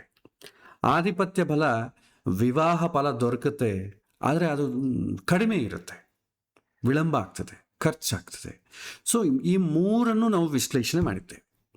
ಯಾರಾದರೂ ಜಾತಕ ಕೊಟ್ಟರೆ ಈ ಮೂರು ನೀವು ಅವ್ರಿಗೆ ಹೇಳೋದು ಬೇಕಾಗಿಲ್ಲ. ಅವನು ಏನು ಕೇಳ್ತಾನೆ ಅದನ್ನು ಮಾತ್ರ ಹೇಳಬೇಕು. ವಿವಾಹ ಯಾವಾಗ ಆಗತ್ತೆ, ವಿವಾಹ ಯೋಗ ಇದೆಯಾ, ಅಷ್ಟು ಮಾತ್ರ ಹೇಳಿ. ವಿವಾಹ ಯೋಗ ಇದೆ ಅಂದರೆ ನೀವು ಸಪ್ತಮಾಧಿಪತಿಯನ್ನು ನೋಡಿದ್ರೆ ಸಾಕು. ಸೊ ವಿವಾಹ ಚೆನ್ನಾಗಿರ್ತಾರ ಇವರು, ಹೊಂದಾಣಿಕೆ ಚೆನ್ನಾಗಿರ್ತೀಯಾ, ವೈವಾಹಿಕ ಜೀವನ ಸಂತೋಷವಾಗಿ ನಡೀತೀಯಾ ಅಂತಂದರೆ ಸಪ್ತಮಾಧಿಪತಿ ಜೊತೆ ಕಾರಕನನ್ನು ನೋಡಬೇಕು. ಸೊ ಬರುವಂಥ ಹುಡುಗಿ ಹೇಗಿರ್ತಾಳೆ, ನಮ್ಮ ಮನೆಗೆ ಅಡ್ಜಸ್ಟ್ ಆಗ್ತಾಳ, ನಮ್ಮ ಮಗನ ಜೊತೆ ಸೆಟ್ ಆಗ್ತಾಳ, ಆಟಿಟ್ಯೂಡ್ ಹೇಗಿರುತ್ತೆ, ಸಪ್ತಮ ಸ್ಥಾನ ಬಲವನ್ನು ನೋಡಿ. ಸೊ ಯಾವುದಕ್ಕದು ಸಪ್ರೇಟಾಗಿ ನೋಡಿ. ನೀವು ಪ್ರಾಕ್ಟೀಸ್ ಮಾಡೋಕಲ್ಲ ಮೂರು ಪ್ರಾಕ್ಟೀಸ್ ಮಾಡಬೇಕು. ಯಾರಾದರೂ ಪ್ರಶ್ನೆ ಕೇಳಿದಾಗ ಅದಕ್ಕೆ ಸಂಬಂಧಪಟ್ಟದ್ದು ಮಾತ್ರ ಹೇಳಿದ್ರೆ ಸಾಕು. ಇದು ಒಂದೇ ಜಾತಕ. ಈಗ ಎರಡನೇ ಜಾತಕಕ್ಕೆ ಹೋಗೋಣ. ಎಕ್ಸಾಂಪಲ್ 2. ಇದು ವೃಶ್ಚಿಕ ಲಗ್ನ ಜಾತಕ. ಸಪ್ತಮ ಸ್ಥಾನ ವೃಷಭ ಆಗ್ತದೆ. ಇದನ್ನು ನಾನು ಹೀಗೆ ಅನಲೈಸ್ ಮಾಡ್ತೀನಿ ನೋಡಿ. ಸ್ಥಾನದಲ್ಲಿ ಯಾವ ಗ್ರಹವೂ ಇಲ್ಲ. ಸ್ಥಾನವನ್ನು ಯಾವುದಾದ್ರೂ ಗ್ರಹ ನೋಡ್ತಾ ಇದೆಯಾ ಅಂತಂದರೆ ಶನಿ ನೋಡ್ತಾ ಇದೆ. ಶನಿ ವಕ್ರಿಯಾಗಿರೋದ್ರಿಂದ ದಶಮ ವಕ್ರ ದೃಷ್ಟಿ, ಆ್ಯಂಟಿ ಕ್ಲಾಕ್ ವೈಸ್ ನೀವು ನೋಡ್ಕೊತಾ ಹೋದರೆ ಶನಿ ದೃಷ್ಟಿ ಇದೆ. ಆಮೇಲೆ ಇನ್ಯಾವುದಾದ್ರೂ ಗ್ರಹ ನೋಡ್ತಾ ಇದೆಯಾ ಅಂದರೆ ಸಾರಿ ಶನಿ ನೋಡ್ತಾ ಇಲ್ಲ, ಸಪ್ತಮ ಕಾರಕನನ್ನು ಶನಿ ನೋಡ್ತಾ ಇದ್ದಾನೆ. ವಕ್ರಿ ಆಗಿರೋದ್ರಿಂದ, ವಕ್ರಿ ಆಗದೇ ಇದ್ರೆ ತೃತೀಯ ದೃಷ್ಟಿಯಿಂದ ಸಪ್ತಮ ಸ್ಥಾನವನ್ನು ನೋಡ್ತಾನೆ. ವಕ್ರಿ ಆಗಿಲ್ಲ, ಹಾಗಾಗಿ ತೊಂದರೆ ಇಲ್ಲ. ಸೊ ಸಪ್ತಮ ಸ್ಥಾನವನ್ನು ಯಾವ ಗ್ರಹ ನೋಡ್ತಾ ಇಲ್ಲ, ಸಪ್ತಮ ಸ್ಥಾನದಲ್ಲಿ ಯಾವ ಗ್ರಹವೂ ಇಲ್ಲ. ಈಗ ನಾವು ವಿಶ್ಲೇಷಣೆ ಮಾಡ್ತಾ ಹೋಗೋಣ ಒಂದೊಂದಾಗಿ. ಈಗ ನೋಡಿದ್ರೆ ನಾವು ಈ ಜಾತಕದಲ್ಲಿ ನಾವು ನೋಡಿದ್ರೆ ಸಪ್ತಮ ಸ್ಥಾನ ಕ್ಲೀನಾಗೇ ಇದೆ. ಒಂದು ವೇಳೆ ಯಾಕೆಂದರೆ ನೋಡೋ ದೃಷ್ಟಿ ವಿಚಾರದಲ್ಲಿ ವಕ್ರಿ ಆಗಿದೆಯಾ ಇಲ್ಲವಂತ ನೋಡ್ಕೊಳ್ಳಿ. ವಕ್ರಿ ಆಗಿದ್ದಾನದ ಕಾರಣ ನಾವೇನು ಮಾಡ್ತೇವೆ, ರಿವರ್ಸ್ ಆ್ಯಂಟಿ ಕ್ಲಾಕ್ ವೈಸ್ ನೋಡ್ತೇವೆ. ವಕ್ರಿ ಆಗಿಲ್ಲದೆ ಇದ್ದರೆ ಕ್ಲಾಕ್ ವೈಸ್ ನೋಡ್ತೇವೆ. ಈ ಎಕ್ಸಾಂಪಲಲ್ಲಿ ಶನಿ ಒಂದು ವೇಳೆ ವಕ್ರಿ ಆಗದೇ ಇದ್ದರೆ ತೃತೀಯ ದೃಷ್ಟಿಯಿಂದ ಸಪ್ತಮ ಸ್ಥಾನವನ್ನು ನೋಡ್ತಾನೆ. ವಕ್ರಿ ಆಗಿದ್ದರೆ ಅಪಸವ್ಯ ದೃಷ್ಟಿಯಿಂದ ಸಪ್ತಮ ಸ್ಥಾನವನ್ನು ನೋಡಲ್ಲ, ಸಪ್ತಮ ಕಾರಕನಾದಂಥ ಸಪ್ತಮಾಧಿಪತಿಯಾದಂಥ ಶುಕ್ರನನ್ನು ನೋಡ್ತಾನೆ. ಸೊ ಇಲ್ಲಿ ಡಿಫ್ರೆನ್ಸ್ ನೀವು ಅರ್ಥ ಮಾಡಿಕೊಡ್ಬೇಕು. ಓಕೆ. ಸೊ ಈ ಜಾತಕದಲ್ಲಿ ಸಪ್ತಮ ಸ್ಥಾನ ಕ್ಲೀನಾಗೇ ಇದೆ. ಸಪ್ತಮ ಸ್ಥಾನದಲ್ಲಿ ಯಾವ ಥರ ಪಾಪಗ್ರಹಗಳಿಲ್ಲ. ಸಪ್ತಮ ಸ್ಥಾನವನ್ನು ಯಾವ ರೀತಿಯಾದಂಥ ಪಾಪಗ್ರಹಗಳ ದೃಷ್ಟಿಯೂ ಇಲ್ಲ. ಸೊ ಹಾಗಾಗಿ ಆಟಿಟ್ಯೂಡ್ ಅಂತ ಮೂರು ಚೆನ್ನಾಗಿರುತ್ತೆ. ಇನ್ನು ನೀವು ಯಾವ ಗ್ರಹ ಇಲ್ವಲ್ಲ, ಇನ್ನು ನೀವು ತಿಳ್ಕೊಳ್ಬೇಕು, ಆಟಿಟ್ಯೂಡ್ ಸ್ಪೆಸಿಫಿಕ್ ಆಗಿ ತಿಳ್ಕೊಳ್ಬೇಕು ಅಂತಂದರೆ ಸಪ್ತಮ ಸ್ಥಾನದಲ್ಲಿ ಯಾವ ಗ್ರಹವೂ ಇಲ್ಲದೇ ಇದ್ದಾಗ ಸಪ್ತಮಾಧಿಪತಿ ಯಾರಾಗ್ತಾರೆ ಅಂದರೆ ಈ ಜಾತಕದಲ್ಲಿ ಶುಕ್ರ. ನವಾಂಶದಲ್ಲಿ ಯಾರ ಮನೆಗಿದ್ದಾನೆ ಅಂತ ನೋಡ್ಕೊಳ್ಳಿ. ನವಾಂಶದಲ್ಲಿ ಯಾರ ಮನೆಗಿರ್ತಾನೋ ಆ ಮನೆಗೆ ಅಧಿಪತಿ ಯಾರಾಗ್ತಾರೆ ಅವನ ಕ್ಯಾರೆಕ್ಟರ್ಸು, ಗುಣಗಣಗಳನ್ನು ನೀವು ಹೇಳಬೇಕಾಗತ್ತೆ. ಡೀಪಾಗಿ ಹೇಳಬೇಕಾದ್ರೆ. ಸಿಂಪಲ್ ಆಗಾದರೆ ಯಾವುದೂ ಪಾಪ ಸಂಬಂಧ ಏನು ಬಂದಿಲ್ಲ ಆದ ಕಾರಣ ಚೆನ್ನಾಗಿರುತ್ತೆ ಅಂತ ಹೇಳಬೇಕು. ಯಾವ ರೀತಿ ಇರುತ್ತೆ ಅಂತಂದಾಗ ನೀವು ಇನ್ನೂ ಡೀಪಾಗಿ ಹೋಗ್ಬೇಕಾದ್ರೆ ಸಪ್ತಮಾಧಿಪತಿ ನವಾಂಶದಲ್ಲಿ ಯಾರ ಮನೆಗಿರ್ತಾನೋ ಅವನ ಗುಣಗಣಗಳ ತಕ್ಕಂತೆ ಆ ರೂಪ ಆಗಬಹುದು, ಆಟಿಟ್ಯೂಡ್ ಆಗಬಹುದು, ಹೇಳ್ಬೋದು. ಸೊ ಇಲ್ಲಿ ಅನುಕೂಲವಾಗಿದೆ. ಸೊ ವಿವಾಹದಲ್ಲಿ ಜಾಸ್ತಿ ವಿಳಂಬ ಆಗ್ಲಿಕ್ಕೆ ಸಾಧ್ಯತೆ ಇಲ್ಲ, ಜವಾಬ್ದಾರಿ ಹೆಚ್ಚಾಗ್ತದೆ. ಸೊ ಮನಸ್ಸು ಅನುಕೂಲವಾಗಿರುತ್ತೆ. ಸೊ ಸ್ಥಾನ ಬಲ ಅಂತ ಅಂಬೋದು ಪಾಸಿಟಿವ್ ಆಗಿದೆ ಅಂತ ನಾವು ಹೇಳ್ಬೋದು. ಅದೇ ಕಾರಕ ಬಲ ವಿಷಯಕ್ಕೆ ಬರೋಣ. ಸೊ ಚೆನ್ನಾಗಿದ್ದಾಗ ನಾವು ಇನ್ನೇನು ಜಾಸ್ತಿ ವಿಶ್ಲೇಷಣೆ ಬೇಕಿಲ್ಲ, ಅನುಕೂಲವಾಗಿದೆ ಅಂತ ಹೇಳ್ತಾರೆ. ಕಾರಕ ಬಲ ವಿಚಾರಕ್ಕೆ ಬಂದರೆ ಕಾರಕ ಯಾರು? ಶುಕ್ರ ಆಗ್ತಾನೆ. ಕಳತ್ರ ಕಾರಕ ಶುಕ್ರ. ಆ ಶುಕ್ರ ನೀವು ನೋಡಿದ್ರೆ ಅಷ್ಟಮ ಸ್ಥಾನದಲ್ಲಿದ್ದಾನೆ. ಪಾಪಗ್ರಹ ಆದಂಥ ಕುಜನ ಜೊತೆಗಿದ್ದಾನೆ. ಶನಿಯ ದೃಷ್ಟಿ ಇದೆ, ಜೊತೆಗೆ ಗುರುವಿನ ಶುಭ ದೃಷ್ಟಿ ಕೂಡ ಇದೆ. ಶುಕ್ರನಿಂದ ನಾವೇನು ತಿಳ್ಕೊಳ್ತೇವೆ? ಇಬ್ಬರ ದಾಂಪತ್ಯ ಜೀವನ ಹೇಗಿರುತ್ತೆ, ಇಂಟಿಮೆಸಿ ಹೇಗಿರುತ್ತೆ ಅಂತ ಹೇಳಬೇಕು. ಸೊ ಅಷ್ಟಮ ಸ್ಥಾನ ಏನು ಹೇಳುತ್ತೆ? House of secrecy. ಯಾವುದೇ ಆದರೂ ತುಂಬ ಡೀಪಾಗಿರುತ್ತೆ, ಯಾರಿಗೂ ಗೊತ್ತೇ ಆಗೋದಿಲ್ಲ ಇದು ಹೀಗ ಅಂತ. ಆ ಮನುಷ್ಯನ ಒಳಗಿರುವಂಥ ಆ ಗುಣವನ್ನು ಕೂಡ ತಿಳ್ಕೊಳ್ಳಿಕ್ಕೆ ಆಗೋದಿಲ್ಲ. ಏನಪ್ಪ ಇವನು ಇಷ್ಟು ಕಾಮ ಇದಂತೆ ನಂಗೆ ಗೊತ್ತೇ ಆಗೋದಿಲ್ಲ. ಆ ಮನುಷ್ಯನ ನೋಡಿ ಆ ರೀತಿ ಅನಿಸೋದೇ ಇಲ್ಲ. ಯಾಕಂದರೆ ತುಂಬ ಸೀಕ್ರೆಸಿ ಮೇಂಟೈನ್ ಮಾಡ್ತಾರೆ, ಬೇರೆ ಯಾರಿಗೂ ಗೊತ್ತಾಗೋದಿಲ್ಲ. ಕೆಲವೊಮ್ಮೆ ಎಕ್ಸ್ಟ್ರಾ ಮ್ಯಾರಿಟಲ್ ಅಫೇರ್ಸಿಗೆ ಇದು ಕೂಡ ಕಾರಣ ಆಗ್ತದೆ. 6ನೇ ಮನೆ, 8ನೇ ಮನೆ, 12ನೇ ಮನೆ ಶುಕ್ರ ಇದ್ದಾಗ ದಾಂಪತ್ಯದಲ್ಲಿ ಅನುಕೂಲ ಇರೋದಿಲ್ಲ. 6ನೇ ಮನೆಗಿದ್ದರೆ ಅದು ಅನುಕೂಲ ಅಲ್ಲ.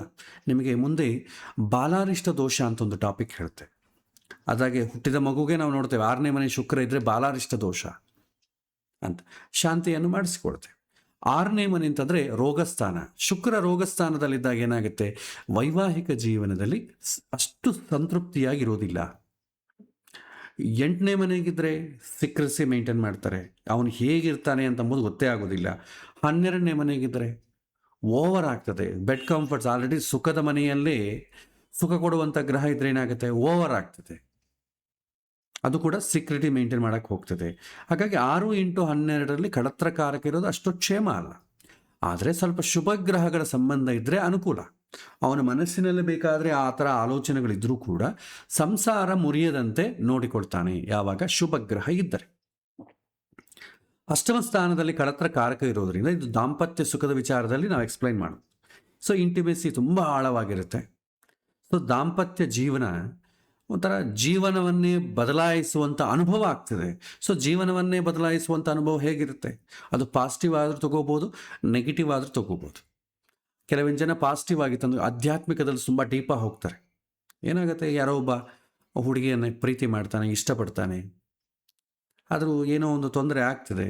ತೊಂದರೆ ಇದ್ದಾಗ ಏನಾಗುತ್ತೆ, ಅವನು ಹೊರಗೆ ಬಂದು ಜೀವನದಲ್ಲಿ ಅನುಭವ ಕಳಿಸ್ತಾರೆ. ಎಷ್ಟೋ ಜನ ಲವ್ ಫೇಲ್ಯೂರ್ ಆದವರು ಫಿಲಾಸಫರ್ಸ್ ಆದವರು ಇದ್ದಾರೆ, ಸಮಾಜಕ್ಕೆ ಒಂದು ಮೆಸೇಜ್ ಕೊಡೋರು ಆದವರು ಇದ್ದಾರೆ. ಅದೇ ಲವ್ ಫೇಲ್ಯೂರ್ ಆದವರು ಜನಗಳನ್ನು ಹಾಳು ಮಾಡೋರು ಇದ್ದಾರೆ. ಅದು 8ನೇ ಮನೆ ಪಾಸಿಟಿವ್ ಆಗಿದ್ದಾಗ ಏನಾಗುತ್ತೆ, ಜೀವನದ ಅನುಭವವನ್ನು ತಂದು ಕೊಡ್ತದೆ. ಅದೇ ನೆಗೆಟಿವ್ ಆಗಿ ಪಾಪ ಸಂಬಂಧ ಬಂದರೆ ಇದೂ ಒಂದು ಜೀವನವಾ ಅಂತ ತಮ್ಮನ್ನು ತಾವೇ ಬೈದುಕೊಂಡು ಸಮಾಜವನ್ನು ಬೈಯುವಂಥ ಸ್ಥಿತಿ ಬರುತ್ತೆ. ಸೊ ಹಾಗಾಗಿ ಗೋಪ್ಯತೆ, ಆಂತರಿಕ ಬಂಧನ ತುಂಬ ಬಲವಾಗಿರುತ್ತೆ ಅಷ್ಟಮ ಸಂಬಂಧ ಬಂದಾಗ. ಆದರೆ ಸ್ಥಿರವಾಗಿರೋದಿಲ್ಲ. ಅಷ್ಟಮ ಸಂಬಂಧ ಯಾವಾಗೂ ಸ್ಥಿರ ಇರೋದಿಲ್ಲ, ಅಪ್ ಆ್ಯಂಡ್ ಡೌನ್ಸ್ ಇರುತ್ತೆ. ಇವತ್ತು ಎಕ್ಸ್ಪ್ರೆಸ್ ಮಾಡಿದ ಪ್ರೀತಿ ನಾಳೆ ಇರಲ್ಲ. ಪಾರ್ಟ್ನರ್ ಏನಪ್ಪ ಇವನು ಒಂದೊಂದು ಥರ ಬಿಹೇವ್ ಮಾಡ್ತಾನಲ್ಲ, ಒಂದಿನ ತುಂಬ ಪ್ರೀತಿಯಾಗಿರ್ತಾನೆ, ಒಂದೊಂದನ್ನು ನಂಗೆ ಸಂಬಂಧವೇ ಇಲ್ಲದಂಗೆ ಕೋಪಿಷ್ಟಿಯಾಗಿರ್ತಾನೆ. ಅಂದರೆ ಸಡನ್ನಾಗಿ ಅಪ್ ಆ್ಯಂಡ್ ಡೌನ್ಸ್ ಆಗ್ತಾ ಇರುತ್ತೆ. ಆದರೆ ಪ್ರೀತಿಯನ್ನು ಎಕ್ಸ್ಪ್ರೆಸ್ ಮಾಡ್ತಾನೆ, ದ್ವೇಷವನ್ನು ಎಕ್ಸ್ಪ್ರೆಸ್ ಮಾಡ್ತಾನೆ. ಸೊ ಗುರುವಿನ ದೃಷ್ಟಿ ಇರೋದ್ರಿಂದ ಸ್ವಲ್ಪ ಪಾಸಿಟಿವ್ ಫ್ಯಾಕ್ಟರ್ ಇರಲಿ. ದೊಡ್ಡ ಜಗಳ ಬಂದರೂ ಕೂಡ ಸಂಬಂಧ ಉಳಿಯುತ್ತೆ. ಕ್ಷಮೆ, ಮಾರ್ಗದರ್ಶನ ಕೊಡ್ತಾ ಹೋಗುತ್ತೆ. ಗಲಾಟೆ ಮಾಡಿಕೊಳ್ಳೋದು, ಸಾರಿ ಹೇಳೋದು, ಒಂದಾಗೋದು, ಮತ್ತೆ ಗಲಾಟೆ ಮಾಡಿಕೊಳ್ಳೋದು, ಸಾರಿ ಹೇಳೋದು, ಒಂದಾಗೋದು, ಇದು ಇರುತ್ತೆ. ಆದರೆ ಜೀವನದಲ್ಲಿ ಇಂಬ್ಯಾಲೆನ್ಸ್ ಆಗಿರುತ್ತೆ, ಪೂರ್ತಿ ಕೆಡುವಂಥದ್ದು ಏನೂ ಇಲ್ಲ. ಈ ರೀತಿ ಹೇಳ್ಬೋದು. ಅಂದರೆ ದಾಂಪತ್ಯ ಸುಖ ಹೇಗಿರುತ್ತೆ ಅಂದರೆ, ನಾವು ನೋಡ್ತಾ ಇರ್ತೀವಲ್ಲ, ಜಗಳಾಡ್ತಾನೆ ಇರ್ತಾರೆ, ಒಂದಾಗ್ತಾ ಇರ್ತಾರೆ, ಜಗಳಾಡ್ತಾ ಇರ್ತಾರೆ, ಒಂದಾಗ್ತಾರೆ, ಈ ರೀತಿ ಇರುತ್ತೆ. ಆ ಒಂದಾಗೋದು ಯಾವುದರಿಂದ ಅಂದರೆ ಗುರುವಿನಿಂದ. ಜಗಳ ಆಗೋದು ಯಾವುದರಿಂದ, ಅಷ್ಟಮ ಸಂಬಂಧ ಇರೋದರಿಂದ, ಕುಜನ ಜೊತೆ ಇರೋದರಿಂದ. ಸೊ ಎಲ್ಲವೂ ಇರಲಿಕ್ಕೆ ಅವಕಾಶ ಉಂಟು. ಸೊ ಶುಕ್ರ ಕುಜ ಸಂಯೋಗದಿಂದ ಬಲವಾದಂಥ ದೈಹಿಕ ಆಕರ್ಷಣೆ, ಪ್ಯಾಷನ್ ತುಂಬ ಜಾಸ್ತಿ ಇರುತ್ತೆ. ಪೊಸೆಸಿವ್ನೆಸ್ಸು, ಜಲಸಿ ಜಾಸ್ತಿ ಸಾಧ್ಯತೆ ಆಗುತ್ತೆ. ನಿಮಗೆ ಆ ನೋಟ್ಸಲ್ಲಿ ನಾನು ಕೊಟ್ಟಿದ್ದೆ. ಈ ರೀತಿ ನಾವು ಹೇಳ್ಬೋದು. ಇನ್ನು ತುಂಬ ಡೀಪಾಗಿ ನಮಗೆ ಕಾರಕನ ಬಗ್ಗೆ ಬೇಡ. ಆಧಿಪತ್ಯ ಬಲವನ್ನು ನೋಡೋಣ. ವಿವಾಹದ ಸಾಧ್ಯತೆ, ಅನುಕೂಲತೆ, ಇಷ್ಟ, ಇದೆಲ್ಲ ಹೇಗಿರುತ್ತೆ ಅಂತ ನೋಡಿದ್ರೆ, ಸೊ ಸಪ್ತಮಾಧಿಪತಿಯಾದಂಥ ಶುಕ್ರ ಮತ್ತೆ ಅವನೇ ಆಗಿದ್ದಾನೆ, ಅವನೇ ಅಷ್ಟಮದಲ್ಲಿದ್ದಾನೆ. ಕಳತ್ರ ಕಾರಕನೂ ಅವನೇ, ಅಧಿಪತಿಯೂ ಅವನೇ. ಹಾಗಾಗಿ ಶುಕ್ರ ಬಲಹೀನವಾಗಿದ್ದಾನೆ. ಅಷ್ಟಮದಲ್ಲಿರೋದು ಒಂದು ಬಲಹೀನತೆ, ಪಾಪಗ್ರಹ ಆದಂಥ ಕುಜನ ಜೊತೆ ಇರೋದು ಬಲಹೀನತೆ. ಕುಜ ಅಷ್ಟಮದಲ್ಲಿದ್ದಾಗ ನಾವೇನಂತೇವೆ, ಅಷ್ಟಮ ಕುಜದೋಷ ಅಂತ ಕರಿತೇವೆ. ಕುಜದೋಷದಲ್ಲಿ ಹೈ. ಇನ್ನು ನಮಗೆ ಆ ಟಾಪಿಕ್ ಆಗಿಲ್ಲ, ಟಾಪಿಕ್ ಬಂದಾಗ ಅದರ ಬಗ್ಗೆ ವಿಶ್ಲೇಷಣೆ ಮಾಡೋಣ. ಸೊ ಕುಜನ ಜೊತೆ ಇರೋದು ಕೂಡ ಒಳ್ಳೆಯದಲ್ಲ. ಕುಜದೋಷ ಅಂತಂಬೋದು ವೈವಾಹಿಕ ಜೀವನಕ್ಕೆ ಕ್ಷೇಮ ಅಲ್ಲ ಅಂತ ಹೇಳ್ತಾರೆ. ಅದನ್ನು ನಾವು ಎಕ್ಸ್ಪ್ಲೈನ್ ಮಾಡೋಣ. ಜೊತೆಗೆ ಶನಿ ದೃಷ್ಟಿ ಇದೆ, ಶನಿಯ ವಕ್ರದೃಷ್ಟಿ, ಗುರುವಿನ ಶುಭ ದೃಷ್ಟಿ ಇವೆ. ಶನಿ ಅಂತಂಬೋದೇ ನಿಧಾನ ಅಂತ ಅರ್ಥ. ಅದರಲ್ಲಿ ವಕ್ರಿ ಆದಂದ್ಕೊಳ್ಳಿ, ಇನ್ನ ನಿಧಾನ. ಸೊ ಸಪ್ತಮಾಧಿಪತಿಯನ್ನು ಶನಿ ದೃಷ್ಟಿ ಇರೋದರಿಂದ ವಿವಾಹ ವಿಳಂಬ ಆಗ್ಲಿಕ್ಕೆ ಅವಕಾಶ ಉಂಟು. ವಿವಾಹ ಕರ್ಮ ಸಂಬಂಧಿತವಾಗಿರುತ್ತೆ. ಅಂದರೆ ಏನು, ಕಂಪಲ್ಷನ್. ಅಂದರೆ ನನಗಿಷ್ಟ ಇಲ್ಲ, ಕರ್ಮ ಸ್ವಾತಂತ್ರ್ಯ ಕಡಿಮೆ ಇರುತ್ತೆ. ಕರ್ಮ ಸ್ವಾತಂತ್ರ್ಯ ಯಾವಾಗ ಕಡಿಮೆ ಆಗುತ್ತೋ, ಪ್ರಾರಬ್ಧ ಕರ್ಮ ಸಂಬಂಧಿತ ಅಂದರೆ ಕಂಪಲ್ಷನ್ ಆಗ್ತದೆ. ಸೊ ಅಂದರೆ ಏನು, ನನಗೆ ಇಷ್ಟವಾದಂಥ ನನಗೆ ಪ್ಯಾಷನ್ ಆಗಿರುವಂಥ ಹುಡುಗಿ ಅಥವಾ ಹುಡುಗ ಸಿಗದೇ ಇರ್ಬೋದು, ಆದರೆ ಸಿಗತ್ತೆ.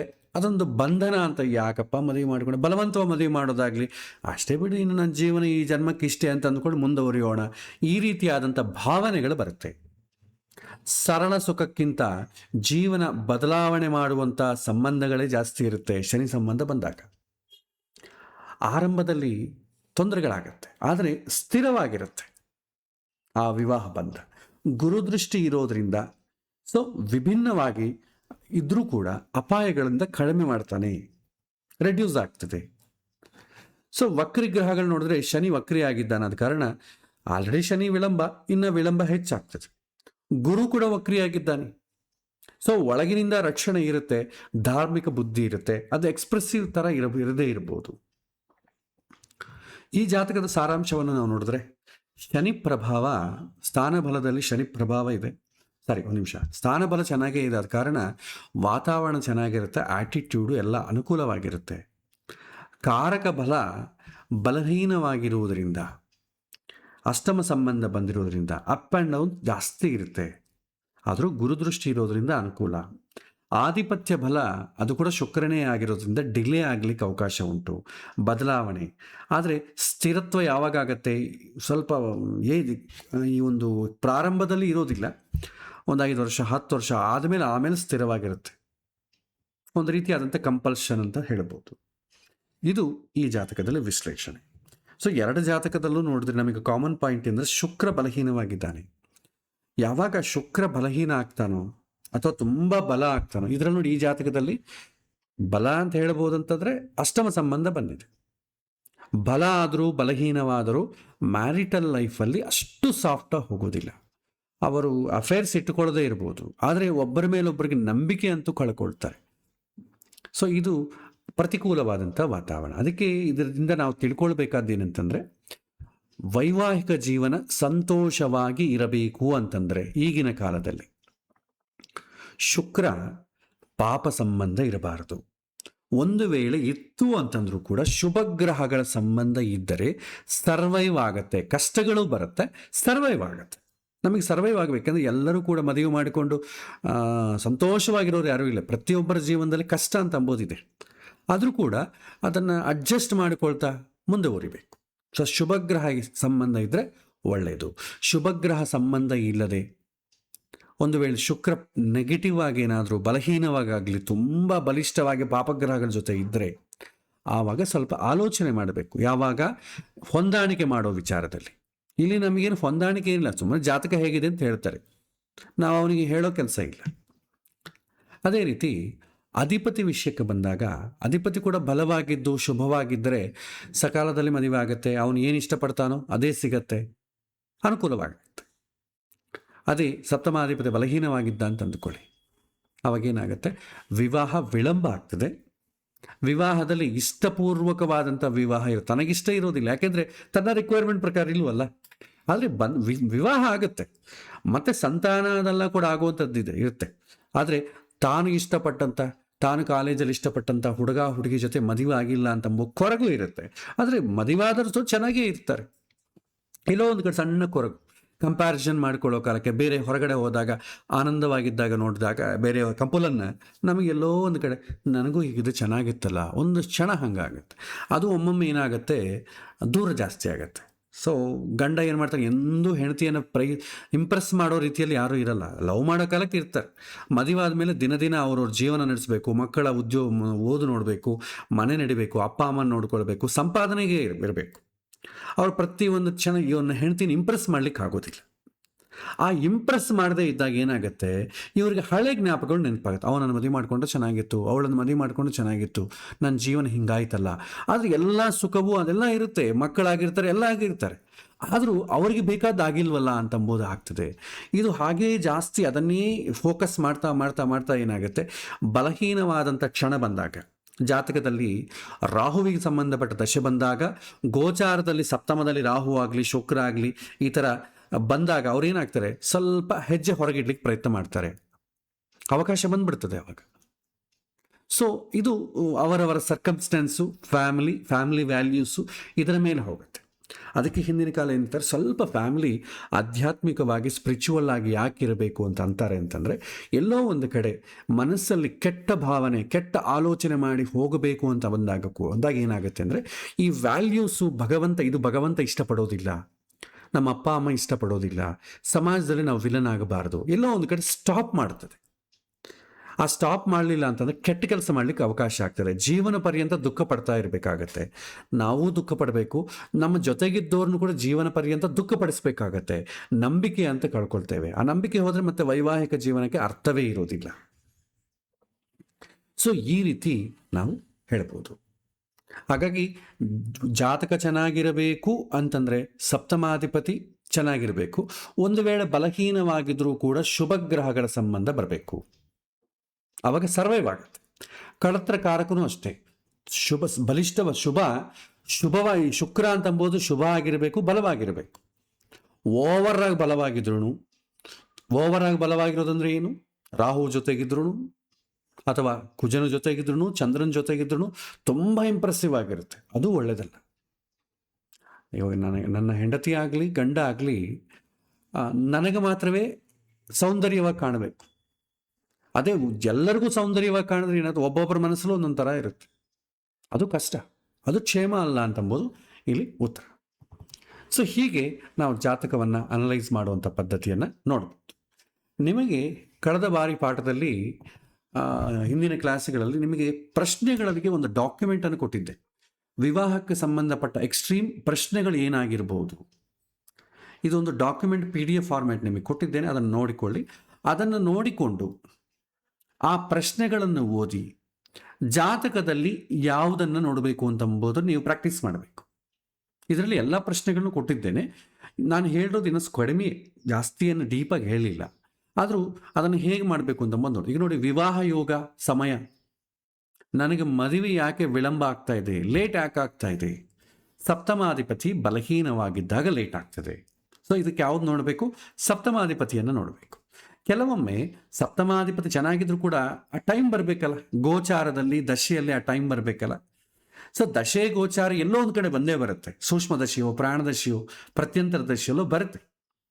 ಆದರೆ ಸಪ್ತಮಾಧಿಪತಿ ಯಾವಾಗ ಬಲಹೀನ ಆಗ್ತಾನೋ ಆವಾಗ ಸಂಬಂಧಗಳು ಬರದೇ ಇರೋದು, ಬಂದರೂ ಕೂಡ ಹತ್ತಿರ ಬಂದು ಮಿಸ್ ಆಗೋದು, ಇದೆಲ್ಲ ಆಗ್ತದೆ. ಇದಕ್ಕೆ ಕಾರಕ ಯಾವುದನ್ನು ನೋಡಬೇಕು? ಅಧಿಪತಿಯನ್ನು ನೋಡಬೇಕು. ಇನ್ನು ವಿಳಂಬ ಆಗಲಿಕ್ಕೆ ಶನಿಗೆ ಸಂಬಂಧಪಟ್ಟ ದೃಷ್ಟಿ ಏನಾದರೂ ಇದ್ದರೆ ಕೂಡ ವಿಳಂಬ ಆಗ್ತದೆ, ಅದನ್ನು ನೋಡ್ತೇವೆ. ಸೊ ನನ್ನ ಜಾತಕದಲ್ಲಿ ವಿವಾಹ ಯೋಗ ಖಚಿತವಾಗಿದೆಯಾ? ಇದು ಯಾವಾಗ ಬರ್ತೀವಿ ಪ್ರಶ್ನೆ? ಲೇಟ್ ಆಗ್ತಾ ಇರೋವಾಗ ಬರ್ತದೆ. ಎಲ್ಲ ಸಾಮಾನ್ಯವಾಗಿದ್ದಾಗ ಯಾರು ನೋಡಲ್ಲ. ಸಪ್ತಮಾಧಿಪತಿ ಬಲಹೀನವಾಗಿದ್ದರೆ, ಶನಿ ಸಂಬಂಧಪಟ್ಟ ಏನಾದರೂ ಸಪ್ತಮ ಸ್ಥಾನಕ್ಕೆ ಆದರೆ ಡಿಲೇ ಆಗ್ತದೆ. ಆ ಡಿಲೇ ಆದಾಗ ಈ ಪ್ರಶ್ನೆ ಬರುತ್ತೆ. ಹಾಗಾಗಿ ಆ ಸಪ್ತಮ ಸ್ಥಾನಾಧಿಪತಿಯನ್ನು, ಸಪ್ತಮ ಸ್ಥಾನದ ಮೇಲೆ ಏನಾದರೂ ಶನಿ ಸಂಬಂಧ ಏನಾದರೂ ಇದೆಯನ್ನ ನೋಡ್ಕೊಳ್ಬೇಕು. ಈ ವರ್ಷ ಮದುವೆ ಆಗೋ ಸಾಧ್ಯತೆ ಇದೆಯಾ ಅಂತ ಪ್ರಶ್ನೆ ಬಂದರೆ ಗೋಚಾರವನ್ನು ನೋಡಿ, ದಶೆಯನ್ನು ನೋಡಿ. ದಶೆ ಸಪ್ತಮಕ್ಕೆ ಸಂಬಂಧಪಟ್ಟ ದಶೆ ಗೋಚಾರದಲ್ಲಿ ನಿಮ್ಗೊಂದು ಟಾಪಿಕ್ ಬರುತ್ತೆ ಮುಂದೆ, ಡಬಲ್ ಟ್ರಾನ್ಸಿಟ್ ಅಂತೇಳಿ. ಮದುವೆ ಸಾಧ್ಯ ಈ ವರ್ಷ ಸಾಧ್ಯ ಆಗುತ್ತಾ ಅಂತ ಹೇಳಲಿಕ್ಕೆ ಒಂದು ಸೂತ್ರ, ಅದನ್ನು ಹೇಳ್ತೇನೆ, ಮುಂದೆ ಬರುತ್ತೆ. ಆದರೆ ದಶೆ ಗೋಚಾರವನ್ನು ನೋಡಬೇಕು. ಮದುವೆ ತಪ್ಪಿ ಹೋಗೋ ಸಾಧ್ಯತೆ ಇದೆಯೋ? ಯಾವಾಗ ತಪ್ಪಿ ಹೋಗುತ್ತೆ? ನನಗೆ ಇಷ್ಟ ರಿಕ್ವೈರ್ಮೆಂಟ್ ಇರುವಂತಹದ್ದು ಯೋಗ ನನಗಿಲ್ಲದೇ ಇದ್ದರೆ, ನಾನು ಕಾಲೇಜಲ್ಲಿ ಒಬ್ಬ ಒಳ್ಳೆ ಹುಡುಗಿ ಅಥವಾ ಹುಡುಗನ ಪ್ರೀತಿ ಮಾಡಿದ್ದೇನೆ, ಇಷ್ಟಪಟ್ಟಿದ್ದೇನೆ, ಅದು ಯಾವಾಗ ಸಿಗೋದಿಲ್ಲ? ಜಾತಕದಲ್ಲಿ ಬಲಹೀನವಾಗಿದ್ದರೆ, ಸಪ್ತಮಾಧಿಪತಿ ಬಲಹೀನವಾಗಿದ್ದರೆ ನಾನು ಪಟ್ಟಂಥ ಸಂಬಂಧ ತಪ್ಪಿ ಹೋಗ್ಲಿಕ್ಕೆ ಅವಕಾಶ ಉಂಟು. ಎರಡನೇ ವಿವಾಹ ಯೋಗ ಇದೆಯೋ? ಇದು ಹಿಂದಿನ ಕಾಲ. ಜಾತಕದಲ್ಲಿ ಎರಡನೇ ವಿವಾಹ ಅಂತಂಬೋ ಟಾಪಿಕ್ ಬರೋದಿಲ್ಲ. ಯಾಕೆಂದರೆ ಇವತ್ತಿನ ಭಾರತ ಸ್ಥಿತಿಯಲ್ಲಿ ನೋಡಿದ್ರೆ ಎರಡನೇ ಮದುವೆ ಯಾವಾಗ ಆಗುತ್ತೆ? ಮೊದಲನೇ ಮದುವೆ ಬಿಡಿಸಿಕೊಂಡಾಗಲ್ವಾ?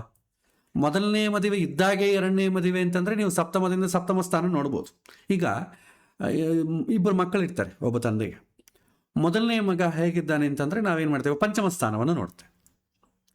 ಎರಡನೇ ಮಗ ಅಂತಂದ್ರೆ ಏನು ಮಾಡ್ತೇವೆ? ಪಂಚಮ ಸ್ಥಾನ ಅಣ್ಣ, ಅವನ ತಮ್ಮ ಅಂದರೆ ಪಂಚಮದಿಂದ ಮೂರನೇ ಮನೆ, ಏಳನೇ ಮನೆಯನ್ನು ನೋಡ್ತೇವೆ.